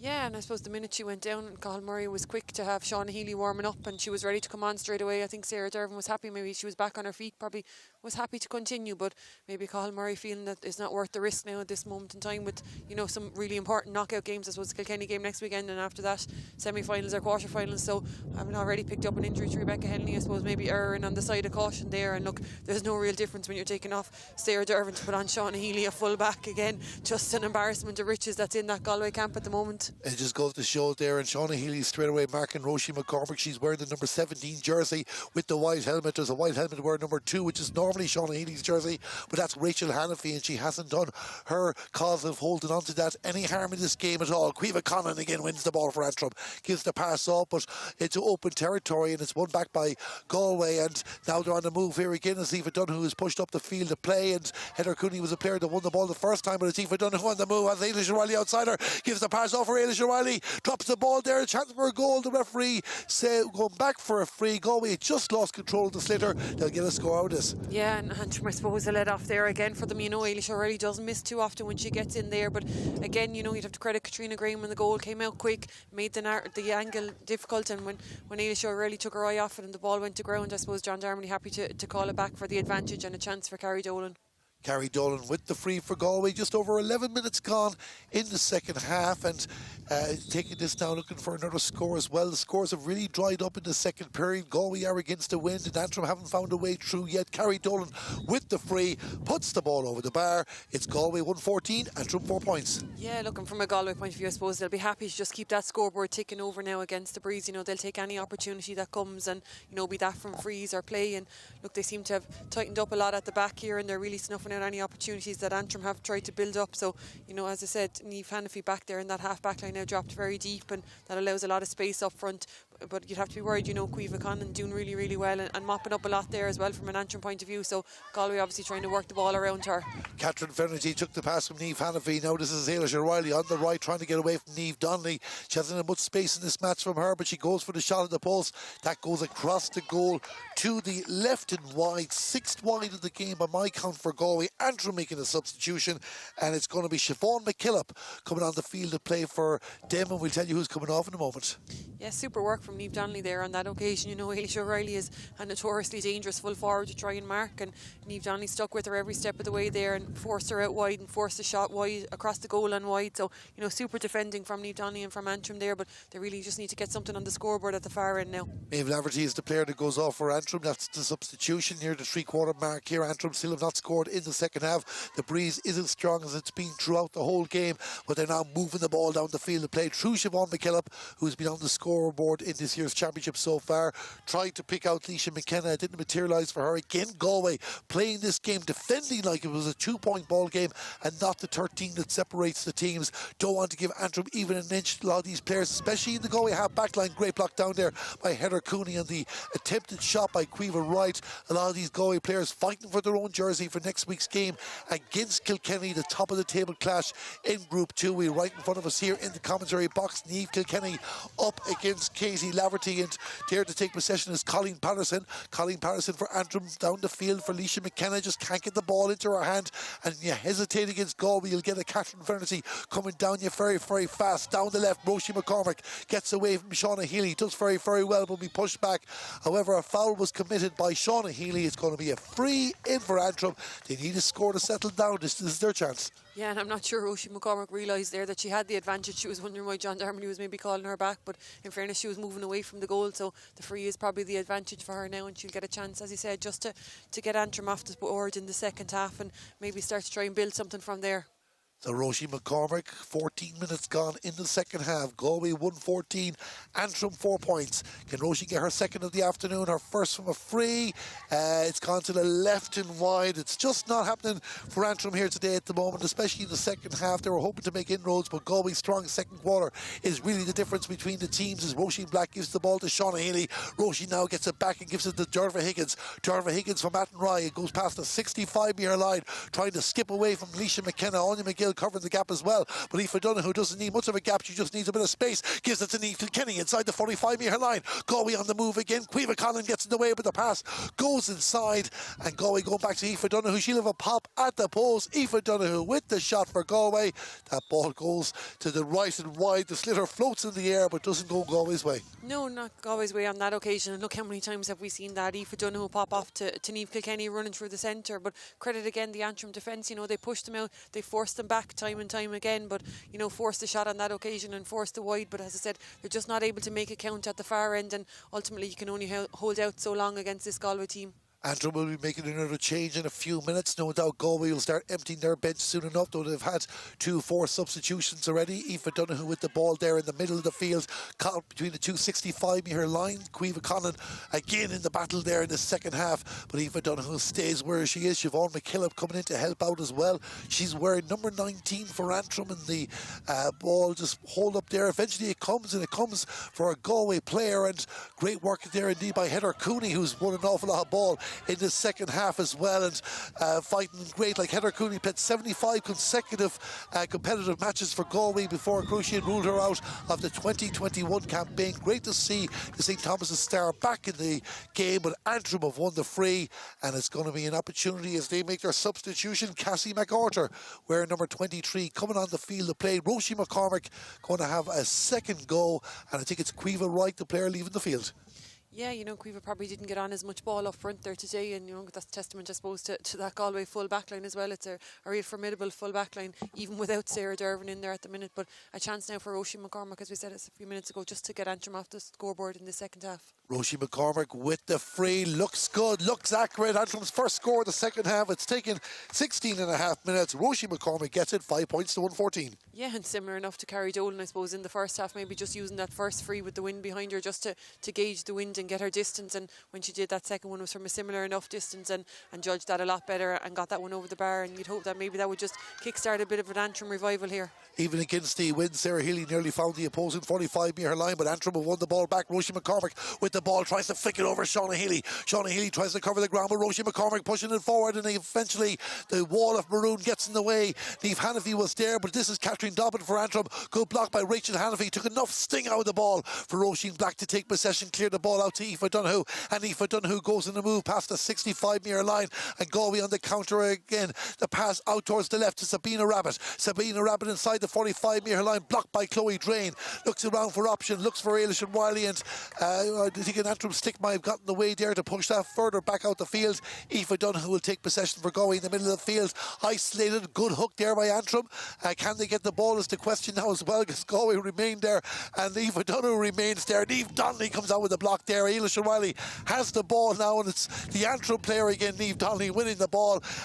Gives it to Anya McGill. This is exactly the type of ball that Anya McGill likes. Doesn't go on the run on this occasion. Sends it in for a 1-on-2, hoping that Cassie McArthur had the answer, but Shauna Healy from Ardrahan is the player in possession, and she sends the ball out towards the 65-metre line. Catherine Finnerty with the ball. Has Siobhan Gardner out to her right, gives the pass to Siobhan Gardner. Siobhan Gardner outside the 45-metre line into space. Nobody at home but saffron jerseys, and it's going to be Katrina Graham. They'll take possession. Amy Boyle was marking the spot out to the 45-metre line, and Antrim avert the danger in this occasion as they try and find Anya McGill again. She might go in another run, gives a pass out to the left to Roisin McCormick. Roisin McCormick outside the 45-metre line, 2 players inside. She'll go for the shot herself. Roisin McCormick with the shot, puts the ball over the bar. 18 and a half minutes gone in the second half, 6 points to 114. Yeah, and a good response there from Antrim. You know, I think that was the difference on that occasion. On the previous time when Anya McGill got that ball in the middle of the field and opted to leave it in, Roisin McCormick was actually outside her. She drifted out, so you know, on that occasion got inside her, and a lovely spot from Anya McGill to see her send the pass over to her, and a super score from Roisin McCormick. And as I said, look, you'd be hoping that will kickstart a bit of an Antrim revival now, and they'll try and knock on a couple of scores. Well, good news for some Galway fans, for Galway fans in general, after the disappointing day of losing 2 players in this match so far. Emma Hellebert is back in a Galway jersey and back on the field of play. She's just come on for Roisin Black, wearing number 21, and of course Emma picking up an injury in the opening championship victory against Limerick, but she's back in the Galway jersey, back in her centre-back position, and hoping all that will go well. And of course, I said so much shout out to Brian Malloy from the Ballinderring Club, who's listening, watching our coverage here on the Camogie Association YouTube channel, brought to you in association with Performance Sports and Entry. This is the Glen Dimplex All-Ireland Senior Camogie Championship. 10.5 minutes to go. Galway 114, Antrim 6 points. Antrim on the move through Siobhan McKillop with the pass, but the ball wouldn't bounce for Katrine Dobbin, and 3 Galway players getting the way, but that doesn't bother Katrine. She'll have a shot at the post. Not to be. The ball goes to the left and wide, and Lane just come back to that point on the Galway side of things. Great to see Emma Elbert back in the field of play. Absolutely. Look, as we said before, nobody wants to see injuries to key players, but she's back on the field there now and looking fit and anxious to get into the play, and as you said, a chance for her to get some game time into the legs before the real business end of the championship kicks off. Heather Cooney to Ailish O'Reilly. This is Sabina Rabbit in the corner. Ailish O'Reilly coming out the field of play. I think she did enough of Niamh Donnelly in this match. Referee says there was a push on Sabina Rabbit from the Athenry Club, and Galway are going to get a free. Carrie Dolan is going to get a chance to go for a score. I'm just looking at the stats there. 2 points apiece in the second half. 2 frees for Galway. No scores from play, even against the wind. They won't be happy about that. No, and on a couple of occasions there when they have got ball into that full forward line, there's been no one but Antrim back there. You know, it's been Katrina Graham off the goal and a couple of Antrim defenders back there. So Galway, I suppose, being forced out the field a little bit maybe, and then when they do deliver that long ball in, there's just nobody inside to capitalise on it. We're inside the final 10 minutes here in Dunloy. We'll have a check what's happening in Cappamore in a moment, but we're watching the free here for Carrie Dolan. The umpire is going for the white flag. The ball has gone over the bar. 9 minutes to go. 115 to 6 points. Yeah, look, and Galway doing what Galway do best there, I suppose, just keeping that scoreboard ticking over, and on that occasion from a Carrie Dolan free, as you said, they haven't scored from play in the second half, so that'll obviously be a cause of concern for them. But look, the breeze is strong there. They had the work done in the first half, and I suppose it's just about maintaining the lead now for the second half. Doesn't matter how strong the breeze is when you've Shauna Healy in the field to play, which got to win the ball again. Limerick lead down by 8 to 12 points. That means that Antrim will have to beat Limerick next week if Limerick hold out to win the game, because Limerick will be on 6 points to Antrim's 4. Galway will be on 12 points with Kilkenny. They will decide who's going straight into the All-Ireland semi-finals and who will have to go through the quarter-final route against whoever comes out of Group 1, which is still a minefield to decide. The only thing certain in that group is that Cork are in the semi-finals. They will top the group, but you've Waterford, you've Tipperary, Wexford and Dublin all vying for the other 2 spots. That'll be decided next Saturday, as will the final spot in this group, because Galway and Kilkenny are already into the quarterfinals at the very least. Carrie Dolan with the ball there for Galway, gives the pass over Siobhan Garner. Siobhan Garner with a crossfield ball down the field of play, looking for a teammate but doesn't find the intended target. Finds Lucia McNaughton, the Antrim captain, but she's given the ball away again, and Galway on the move to Niamh Kilkenny. Niamh Kilkenny spreading the play down the left this time for Sabina Rabbit. Sabina Rabbit has help from Siobhan McGrath, but Maria Lynn never too far away from the Galway number 13. Siobhan McGrath gives the pass off here inside. This is a good move from Galway and an opportunity to finish this off. A shot and a goal for Aoife Donoghue on the end of the move. Aoife Donoghue puts the ball to the back of the net. Second goal for Galway. The game was already as good as done anyway. Excellent move, 215 to 6 points. Yeah, excellent move and an excellent finish from Aoife Donoghue. You know, she's been on a lot of ball today, as she always is, but a lot of it around the middle of the field, and has threatened a couple of deep runs but hasn't quite got in on the end to finish any of them, but did on that occasion. Certainly made no mistake with the finish. A super shot to the bottom of the goal, and nothing that Katrina Graham could do about that one. There was a reason I hesitated in the middle of that goal, because I spotted the number 25 of Anya Keane. She played her part in setting up Aoife Donoghue for the goal. She has come on the field of play as well. I haven't quite worked out the identity of who has left the field of play at the moment for Galway, but Anya Keane, another young talent coming through the Galway setup. There just on your screen at the moment, we're in 25, but this is an Antrim ball. Antrim making another change as well. Number 18 for them, Niamh Ann Donnelly, coming onto the field of play as we wind down the clock. 6.5 minutes to go, and attention all turning towards next week. We'll be announcing the player of the match in about 3 or 4 minutes time. Chloe Drain's the player that's going off the field of play, so disappointing for herself to leave, and Galway win the ball back from the Antrim free, and it's won by Carrie Dolan. She gives it off to Niamh Kilkenny, and Niamh Kilkenny running as fast as she was running 15 years ago when she made her debut in a Galway jersey. Gives it to Anya Keane. Anya Keane on the left hand side, the pass across for Ailish O'Reilly, nice touchdown. The Antrim defenders getting in the way. They don't want to give an opportunity for Ailish O'Reilly to get in, and they don't indeed. Out the field of play. Great defending here from Antrim, great defending from Amy Boyle, and Amy Boyle crossfield ball looking for Katrine Dobbin, but Rachel Hanavy gets a touch there. Siobhan McKillop coming in to help out as well. The battle for possession works on the 45-metre line, but Galway overturn it from Heather Cooney. Heather Cooney with the ball, back to Shauna Healy. The experienced full defenders, a high challenge in Shauna Healy, might be a free out. The referee makes that decision. The experienced defenders from Galway closing this game out. Yeah, absolutely. Look, they've been outstanding in this second half, and I suppose Antrim on the other end, you know, they've been defending stoutly back there, but everything they send up is coming back with interest from that Galway defence, and you know, the fact that the ball is hanging that little bit in the air for them is given a chance to judge it really, really well. And as you said, they're just such an experienced group back there, even without Sarah Dervin, a full back, and Roisin Black having gone off. But you know, you don't lose anything by bringing on Shauna Healy and Emma Helbert. You know, they're superb defenders as well. So Cathal Murray just, I suppose, building up the armoury that he has in that panel. And there, just as Elaine was going through that, Anya Keane puts the ball over the bar for Galway. A great score for her, and that makes it now 2-16 to 6 points. Anya Keane on target. 16 points between the teams. Is it a fair reflection of the difference between them? Probably not a fair reflection of the defending that Antrim have done throughout the game, but I suppose it is a fair reflection of the defending that Galway have done. You know, they've snuffed out any Antrim opportunity, and look, they've been pretty much at their ease, I think, all over the field for the vast majority of the game. It took them maybe 10 or 15 minutes of Antrim resilience at the start to break it down, but once they got that goal, once they kicked on before half time, you know, they put 112 on the scoreboard, and look, the work was really done. It was just about closing it out from here on in, and that's exactly what they've done without being super impressive. Siobhan McGrath's gone off the field to play for Galway, and it looks like there's Cathal Murray's been juggling around these positions there. A few players moving into different positions, so I haven't quite worked out the player that has come on the field to play yet. I do spot Maria Cooney out there though, wearing number 19, so it looks like Maria Cooney has come into the half back line, and a few players have moved around anyway. But Siobhan McGrath off the field to play. Substitution for Galway, 4 minutes to go, and Maria Cooney is going to take a sideline cut. Elaine will be having a think about the top players in this match, and we'll guess the official announcement of the Glen Dimplex All-Ireland Senior Camogie Championship Player of the Match in the next minute or so.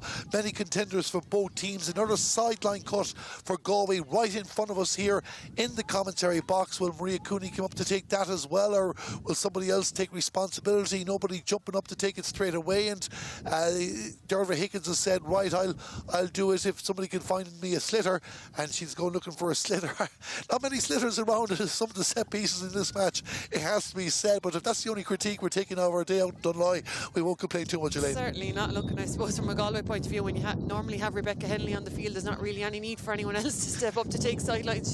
She's normally the queen of them all over the field, so look, it's unusual for Galway to have to look for a sideline taker, I suppose, given her absence there at the minute, but Dermot Higgins didn't do too bad on that occasion. And even just taking on that point as well with Dunloy, it's been a fabulous day here. Weather aside, nobody can do anything about the weather. We've been well looked after here. We've enjoyed a double header of action, of course, Armagh against Antrim in the Premier Junior Championship, and we might get something special here from Anya McGill. Doesn't get it on that occasion from Maria Cooney. Anya will have another go at the post. That's going to drop down towards the Galway full back line. They're going to clear it, and Elaine just saying, Dunloy here, fantastic facility here today, and a great day of camogie. Absolutely. Look, and as you said, we were here early for the junior game, and brilliant atmosphere at that as well. The underage games taking place at half time in both the junior and the senior game, and a big crowd here out to support the Antrim Camogie, and not just Antrim Camogie, I think Ulster Camogie. There's been a couple of supporters from Derry and other teams across Ulster here, so a huge day for them, and I suppose a chance for them to showcase their facilities here. And as you said, they're spectacular facilities, the pitch in immaculate condition, and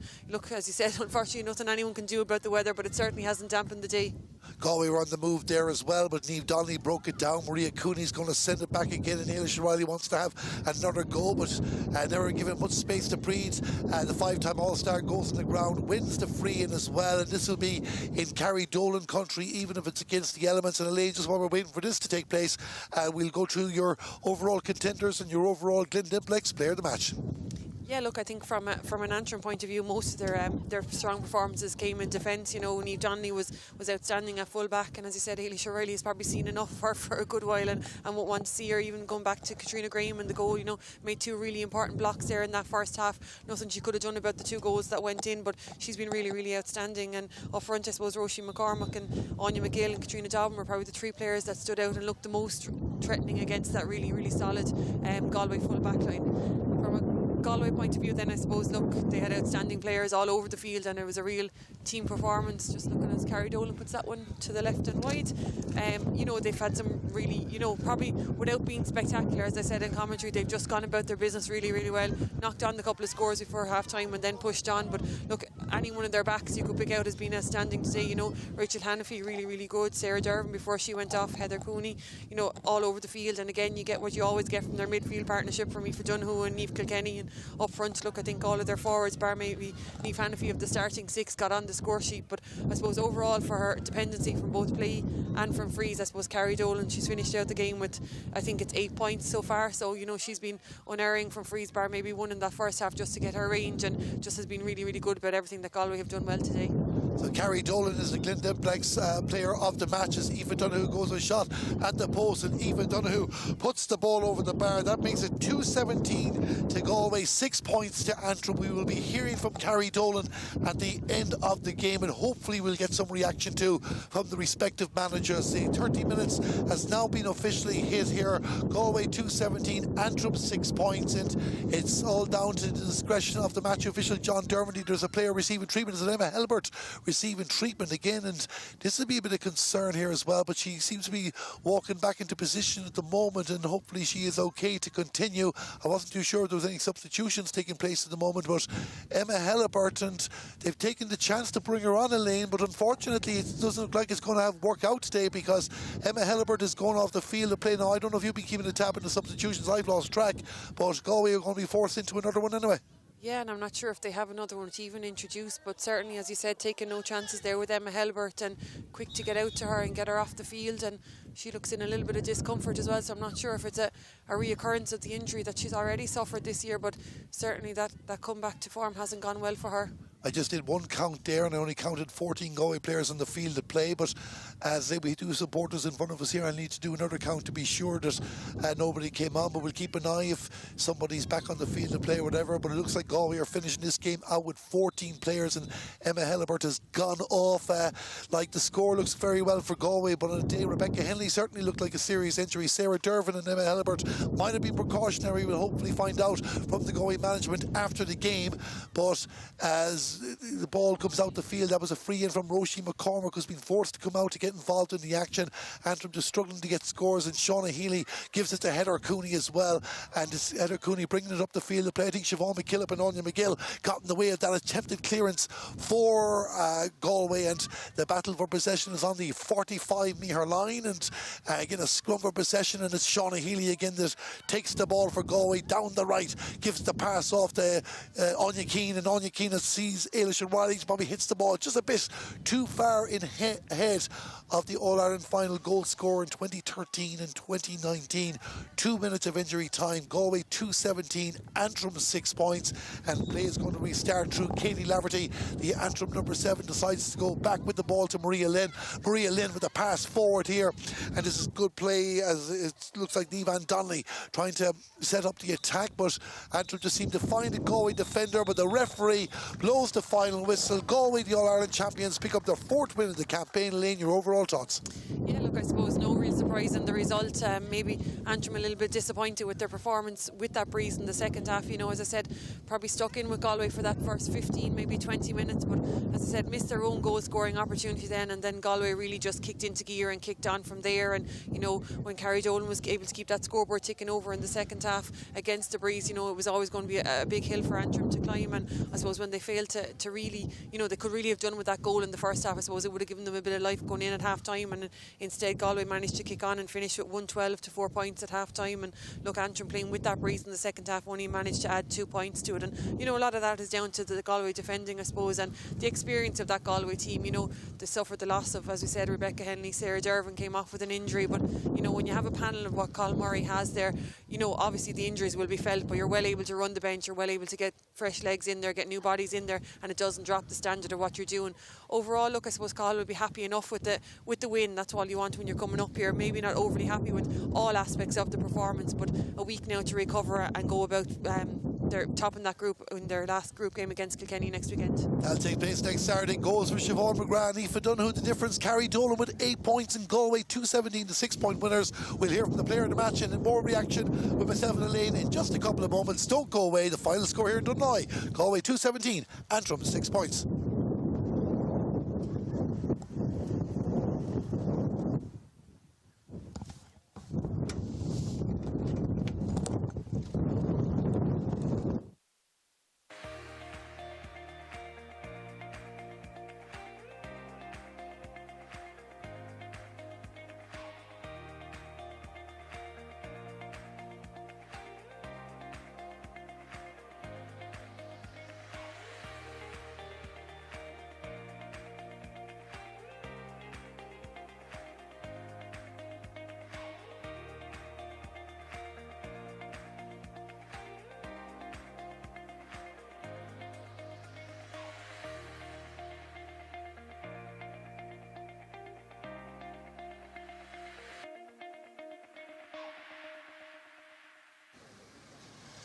We good? All right. I'll go get Carrie and bring her back in within range anyway.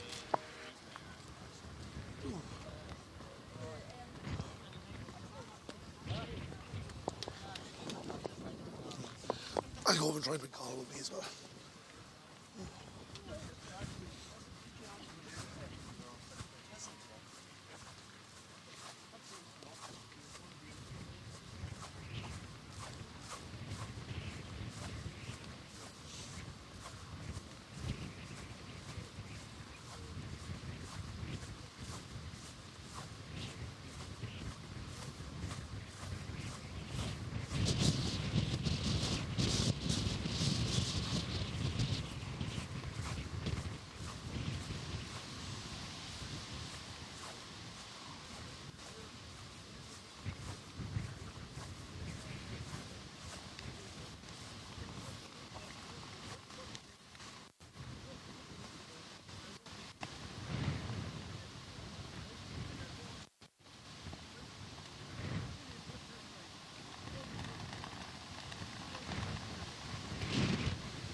Carrie, how are we keeping?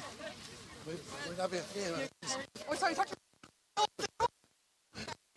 can you join us for a couple of moments? To bring up here a second. See you, Colin. Colin. Colin.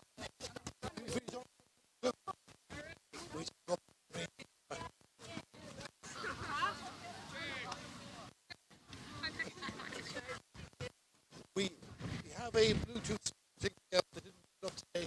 I'm dropping that to myself over the next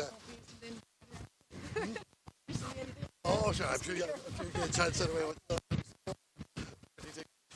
I got a phone call on the way up this morning saying they forgot to bring it, like, you know.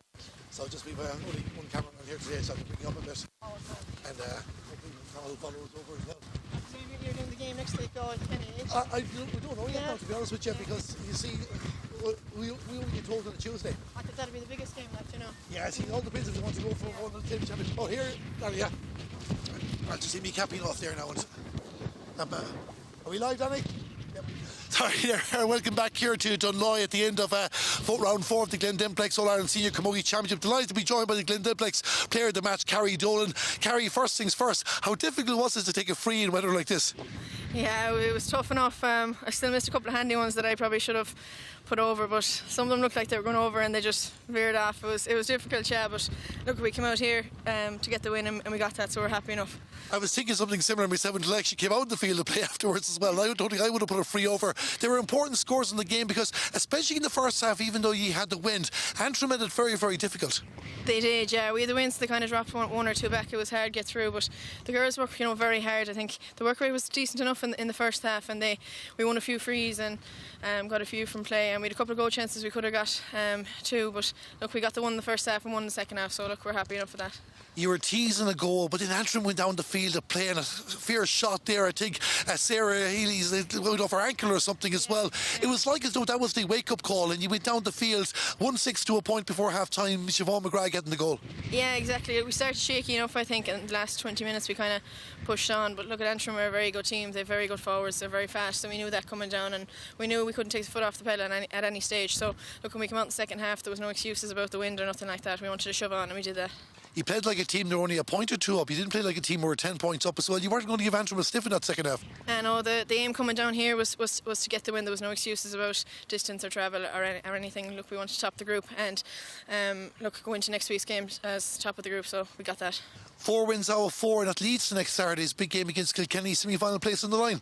Yeah, exactly. We've taken every game as it comes, and we haven't looked past any team. So our focus now goes to Kilkenny next weekend. And Carrie, before I let you go, I was keeping an eye out there for Cathal Murray in case he was with us. A couple of injuries there as well. Emma Helbert coming back on, had to go off as well. But Rebecca Henley, big concern for her, and Sarah Dervin going off too. Yeah, look, I suppose every team's going to have a couple of injuries. 4 games on the trot. Hopefully Becky's okay and the rest of the girls, but I suppose we won't know until we go in here. Well, Carrie, we apologise. We have a presentation for your player of the match. We don't have it with us, but make sure you get it. But you are the Glen Dimplex player of the match. Well done, and well done, Galway. Thanks, Darren. Thank you.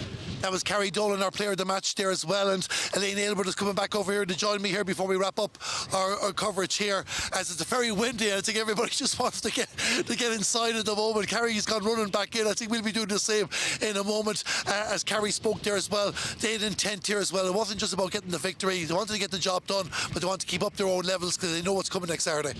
Yeah, absolutely. Look, and I think they started that last weekend with Down and the victory there, and wanted to build on it this weekend, I suppose, and then you're building every week from here on in. They know it's a massive game as a table-topper decider next weekend against Kilkenny, and then you're into knockout Camogie, so there's no room for letting standards slip, I suppose. And look, when you have a panel the standard of what Cathal Murray and Galway do at the moment, you need to perform every day you get the chance, because otherwise someone else is going to come in and take that jersey for you, and I suppose that's foremost in all their heads at the minute as well. And you said that in the commentary as well, the riches that Galway have, because, well, obviously the concern in particular with Rebecca Henley, but we saw Sarah Dervin and Emma Helbert going off there as well. There was players to step up, like even example Shauna Healy, the way she performed coming on in the second half. Yeah, look, I suppose there's not too many teams could have the luxury of your full back with the quality of Sarah Dervin going down injured, and before you even assess it, you have someone to come on that's going to replace her just like that. And I suppose that's the luxury Cathal Murray has at the minute. In saying that, look, you can't afford to take on too many long-term injuries either, and that'll be a bit of a concern to him coming out here today. What will Antrim have learned from this game and the game against Kilkenny 2 weeks ago? We haven't a result to hand at the moment, but Limerick looked like they turned it around and were leading to victory against Down. So they've now a must-win match here next week if they want to be in the quarterfinals. Yeah, it was a 2-point win, I think, for Limerick eventually at home to Down. So a massive win for them. 2 wins from their last 2 games. And as you said, coming up here now next weekend looking for a win to put them into the knockout stages. So a huge game for them. But I suppose from an Antrim point of view, they'll be disappointed again this week with their second half performance. They turned around with the breeze at their back and only managed to add 2 points onto it. I thought they defended it really, really well throughout, but just couldn't make it count on the scoreboard. And similar enough to the Kilkenny game last weekend, although the difference wasn't as big at the end, but again turned around in the second half last weekend to play with the breeze and just couldn't quite trouble Kilkenny enough on the scoreboard. And I suppose that's the real concern for Elaine Dowds now, that they can defend well, but ultimately they need to make it count on the scoreboard. The bright start there where they look very, very threatening there as well, and they certainly have players like that. They just couldn't find a way through in the second half as well, and they need to get those players involved. We saw Roisin McCormick out in the middle of the field an awful lot in the second half. Yeah, and look, that's not where you want Roisin McCormick to be, especially playing with the breeze. You want her on the edge of the square. We saw how dangerous she was, and look, they probably played a little bit better into the breeze in that first half, when the likes of Anya McGill ran at Galway. I suppose it asked more questions of them when they started delivering that long ball down into the heart of the Galway defence in the second half. Galway just mopped it up, and defenders of the quality quality of Galway's will do that for you. So I suppose it's to find a way maybe to work that breeze to your advantage, but yet try and work the ball up and not be giving away aimless possession, which they did on an occasion there today. Elaine, we've 4 rounds completed in the Glen Dimplex All-Ireland Senior Camogie Championship. We're going to be spoiled for choice. We've no idea where we're going to be sent next Saturday. We're spoiled for choice. There's at least 3 or 4 games off the top of my head that will be worthy of the occasion, and look forward to whoever it is. So many places on the line. Oh, absolutely. Look, it's exactly what you want from a championship, you know, coming into the last group of games, the last weekend, and everyone with something to fight for. You know, there's Limerick now, a renewed hope from their victory here today, you know, or from their victory down in Limerick, and they're coming up to Antrim with a chance to make the knockout stages for the first time, I think, in maybe 7 years. So, you know, it's huge for them. And as you said, the other group is just the group, as we said, that just keeps on giving, and all in with a little bit of contention there next weekend. So it's going to be a real Super Saturday of Camogie, and if we could have split screens, I think it's the way to go on it. Well, we're looking forward to wherever we are. Elaine, I normally give you the final word, but actually we're just being joined by the Galway Camogie manager, Cathal Murray, so we're going to let Cathal finish up here as well on the day. And Cathal, thanks a million for joining us here live in the Camogie Association YouTube channel. First things first, before we ask you about the game, congratulations. You're delighted first and foremost to get the victory.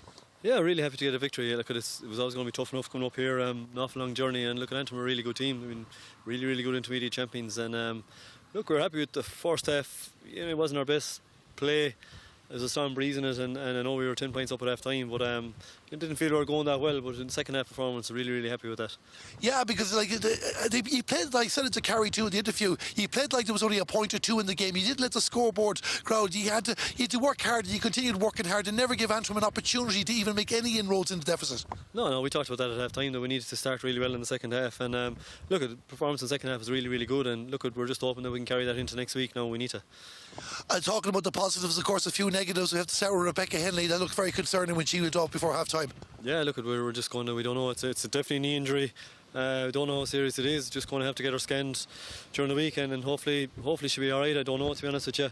We have a few more niggly injuries as well, but look, that's par for the course, unfortunately, the way the matches are coming thick and fast. And look, Becky's been having a super year so far for us, and you know, we just hope she's okay, to be honest with you. We hope so too as well. You mentioned niggly injuries too. You weren't taking any chances in the second half, taking off Sarah Dervin and Emma Hellebert after introducing her. Yeah, I just didn't move off there, just rolled her ankle, but hopefully she'll be okay.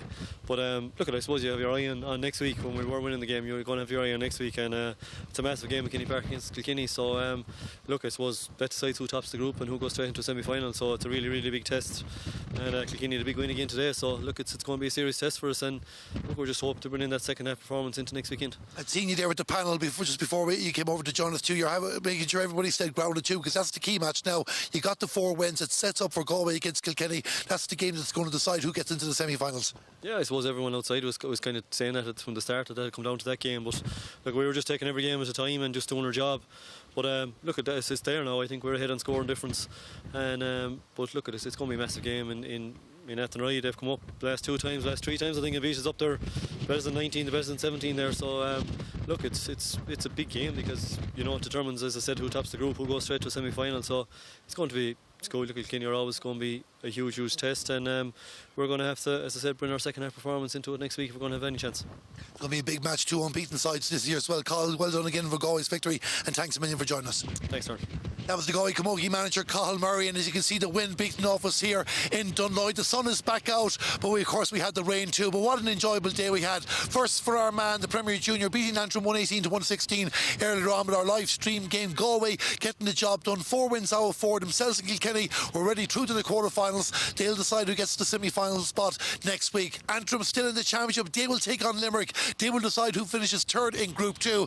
And of course, as we mentioned already, Waterford, Tipperary, Wexford or Dublin, 2 spots up for grabs for them as well. We'll be somewhere to give you live coverage in the Camogie Association YouTube channel in association with Antrim. We'd like to thank Danny from Performance Sports, who's here with us today, producing and working the camera. To Elaine Aylward, our co-commentator here in the commentary box. I'm Darren.